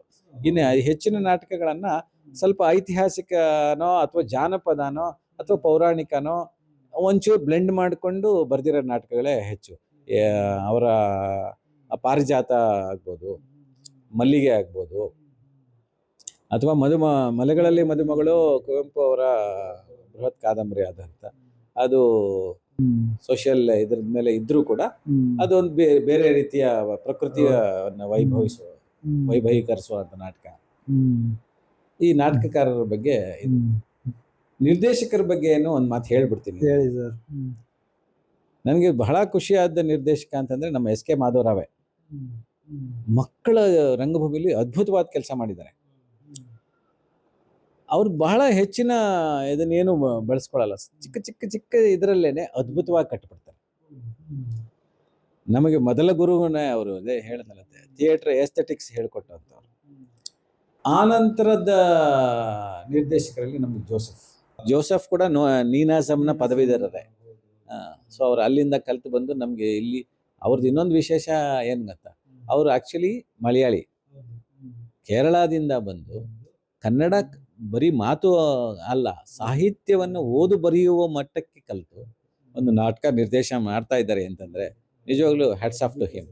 ಹೌದು, ಅಂದರೆ ಅವ್ರ ಶ್ರಮ ಎಷ್ಟಿದೆ ಅನ್ನೋದನ್ನ ನಾವು, ನಮ್ಮ ಅದೃಷ್ಟ ಏನಂತಂದ್ರೆ ನಾನು ಅವ್ರ ಜೊತೆ ಕೆಲಸ ಮಾಡಿದ್ವಿ ಅನ್ನೋದಕ್ಕಿಂತನೂ ಅವರೇ ಅಲ್ಲಿ ನಮಗೆ ವರ್ಕ್ಶಾಪ್ ಮಾಡಿದ್ದು. ಸೊ ಒಂದು ಎಷ್ಟು ಒಂದು 3 ತಿಂಗಳು ವರ್ಕ್ಶಾಪ್ ಮಾಡೋದು, 2 ತಿಂಗಳು ಏನಾಯ್ತು, 2 ತಿಂಗಳು ನಾಟಕ ಕಟ್ಟಿದ್ದು. ಸೊ ಟೋಟಲ್ 3 ತಿಂಗಳು. ಸೊ ಸಹದೇವ ನಾಟಕ ನಿರ್ದೇಶನ ಮಾಡಿದ್ದವ್ರೇನೆ. ಸೊ ಅವ್ರ ಕೈಯಲ್ಲಿ ಕಲ್ತಿದ್ದೆ ನಮ್ಗೊಂದು. ಈಗಲೂ ಅವರು ಈ ಸುಸ್ಥಿರ ಪ್ರತಿಷ್ಠಾನ ಇದೆಯಲ್ಲ, ಅವ್ರ ಜೊತೆಗೆ ಇನ್ನೊಂದು ಜೋ ಆಕ್ಟ್ ಅಂತ ಒಂದು ಇಟ್ಕೊಂಡಿದ್ದಾರೆ. ಅದರಲ್ಲಿ ಆಕ್ಟಿಂಗ್ ಕ್ಲಾಸಸ್ ಹೇಳ್ಕೊಡ್ತಾ ಇದ್ದಾರೆ. ಆಮೇಲೆ ಅವರು ಭಾಷೆ ಮೇಲಿನ ಕೆಲಸಕ್ಕಿಂತ ಹೆಚ್ಚಾಗಿ ದೃಶ್ಯ ವೈಭವೀಕರಿಸುವ, ದೃಶ್ಯನ ಕಟ್ಕೊಳ್ಳುವ, ಅದಕ್ಕೆ ಪೂರಕವಾಗಿ ಆ್ಯಡ್ ಮಾಡ್ತಾ ಅಲ್ಲಲ್ಲಿ ಏನು ಬೇಕೋ ಅದನ್ನು ತುಂಬಿ ಅದ್ಭುತವಾದ ನಾಟಕ ಕಟ್ಟುವುದರಲ್ಲಿ ಯಶಸ್ವಿ ನಿರ್ದೇಶಕರು. ಆಮೇಲೆ ನಮ್ಮ ಬಸವಲಿಂಗಯ್ಯ NSD, ದೊಡ್ಡ ಮಟ್ಟದ ಹೆಸರು ಅವ್ರದ್ದು. ಇಡೀ ರಂಗಭೂಮಿಯಲ್ಲಿ NSD ನಿರ್ದೇಶಕರಾಗಿ 5 ವರ್ಷ ಕೆಲಸ ಮಾಡಿ ರಂಗಾಯಣದಲ್ಲಿ ಇದ್ದು ಕೆಲಸ ಮಾಡಿದಂಥವ್ರು. ಅವರು ನಾಟಕ ಕಟ್ಟೋ ರೀತಿನೇ ಭಿನ್ನ. ಅಂದರೆ ಅವ್ರದ್ದು ಜೈಗಾಂಟಿಕ್, ಅವರ ದೃಶ್ಯನ ಕಟ್ಕೊಳ್ಳೋ ರೀತಿನೇ ಸಣ್ಣದಾಗಿ ಯೋಚನೆ ಮಾಡಲ್ಲ ಅವರು, ಬಹಳ ಬೃಹತ್. ಅವರು ನೀವು ಮದುಮಗಳು ಸೆಟ್ ನೋಡಿರ್ಬೋದು, ಅದು ನಮ್ಮ ಅಡ್ಪವರೇ ಸೆಟ್ ಹಾಕಿದ್ರು. 4 ಸ್ಟೇಜಲ್ಲಿ ಸೆಟ್ ಹಾಕಿ ಮೇಲ್ಗಡೆ ಅಲ್ಲೆಲ್ಲೋ ಒಂದು 150 ಅಡಿ ಮೇಲ್ಗಡೆ ಹೋಗಿ ನಾಟಕ, ಅಲ್ಲಿ ಲೈಟ್ ಕೊಟ್ಟು, ಇಲ್ಲಿ ಕೆರೆಯಲ್ಲಿ ದೃಶ್ಯನ ಈಜೋ ದೃಶ್ಯ ಮಾಡ್ತಾರೆ. ಅವ್ರು ನೋಡಿ, ಅವರು ವಿಜುವಲೈಸ್ ಎಷ್ಟರ ಮಟ್ಟಿಗಿದೆ. ಸೊ ರಂಗಭೂಮಿಯ ಬಹಳ ಅದ್ಭುತವಾದ ನಿರ್ದೇಶಕರು ಇವರು ಅಂತ ನಾನು ಅಂದ್ಕೊಂಡಿದ್ದೀನಿ. ಸೊ ಇಷ್ಟರ ಮಟ್ಟಿಗೆ ನನ್ನ ವಿಷಯಗಳನ್ನು ನಿಮ್ಗೆ ಹಂಚ್ಕೊಂಡಿದ್ದೀನಿ. ಸರ್, ಇನ್ನು ನಮ್ಮ ಪ್ರೇಕ್ಷಕರಿಗೆ, ವೀಕ್ಷಕರಿಗೆ ಏನಾದರೂ ಹೇಳಬೇಕು ಅನ್ಸಿದ್ರೆ ಮೈಕ್ ನಿಮ್ಮದು, ಕ್ಯಾಮ್ರಾ ನಿಮ್ಮದು. ಅಲ್ಲ, ಈ ಒಂದು ಪ್ರಶ್ನೆ ನನಗೆ ಬೇಕಿರ್ಲಿಲ್ಲ, ಯಾಕಂದ್ರೆ ನಾನು ಹೇಳುವಷ್ಟು ದೊಡ್ಡವನಲ್ವೇ ಅಲ್ಲ ಸರ್. ನೀವು ಖಂಡಿತ ಅಲ್ಲ. ಬೇರೆಯವ್ರನ್ನ ಬಸವಣ್ಣ ಒಂದು ವಚನದಲ್ಲೇ ಹೇಳ್ತಾರೆ, ಇನ್ನೊಬ್ಬರನ್ನ ತಿದ್ದಕ್ ಹೋಗ್ಬೇಡಪ್ಪ ನೀನು. ಹಂಗೆ ನಾವು ಒಬ್ರಿಗೆ ಏನೋ ಹೇಳಿ ಅದನ್ನ ಅವ್ರನ್ನ ನನ್ನಿಂದ ತಿಳ್ಕೊಳ್ಳೋ ಅಂತ ಇದು ಖಂಡಿತ ನಾನು ಅನ್ಕೊಂಡಿಲ್ಲ. ಆದ್ರೂ ನನ್ನ ಆಸೆ ಅದನ್ನ ಏನಂದ್ರೆ, ರಂಗಭೂಮಿಗೆ ಬನ್ನಿ, ರಂಗಭೂಮಿನಲ್ಲಿ ಜೀವ ಇದೆ, ಜೀವಂತಿಕೆ ಇದೆ. ಅದನ್ನ ಉಳಿಸುವುದರ ಮೂಲಕ ನಮ್ಮ ಕನ್ನಡ ಸಂಸ್ಕೃತಿಯನ್ನ ಉಳಿಸಿ ಬೆಳೆಸುವುದಕ್ಕೆ ಅವಕಾಶ ಇದೆ. ಹಂಗೆ ಕರ್ನಾಟಕದ ಜನ ಆದ ನೀವು ರಂಗಭೂಮಿಗೆ ಬಂದು ರಂಗ ಸಂಸ್ಕೃತಿಯನ್ನು ಬೆಳೆಸುತ್ತಾ ಕನ್ನಡ ಸಂಸ್ಕೃತಿಯನ್ನು ಎಲ್ರಿಗೂ ಹಂಚುವ ಕೆಲಸನ ಮಾಡೋದಕ್ಕೆ ಸಹಾಯ ಮಾಡಿ ಅಂತಷ್ಟೇ ನಾನು ಜನರಿಗೆ ಕೇಳ್ಕೊಬೋದು.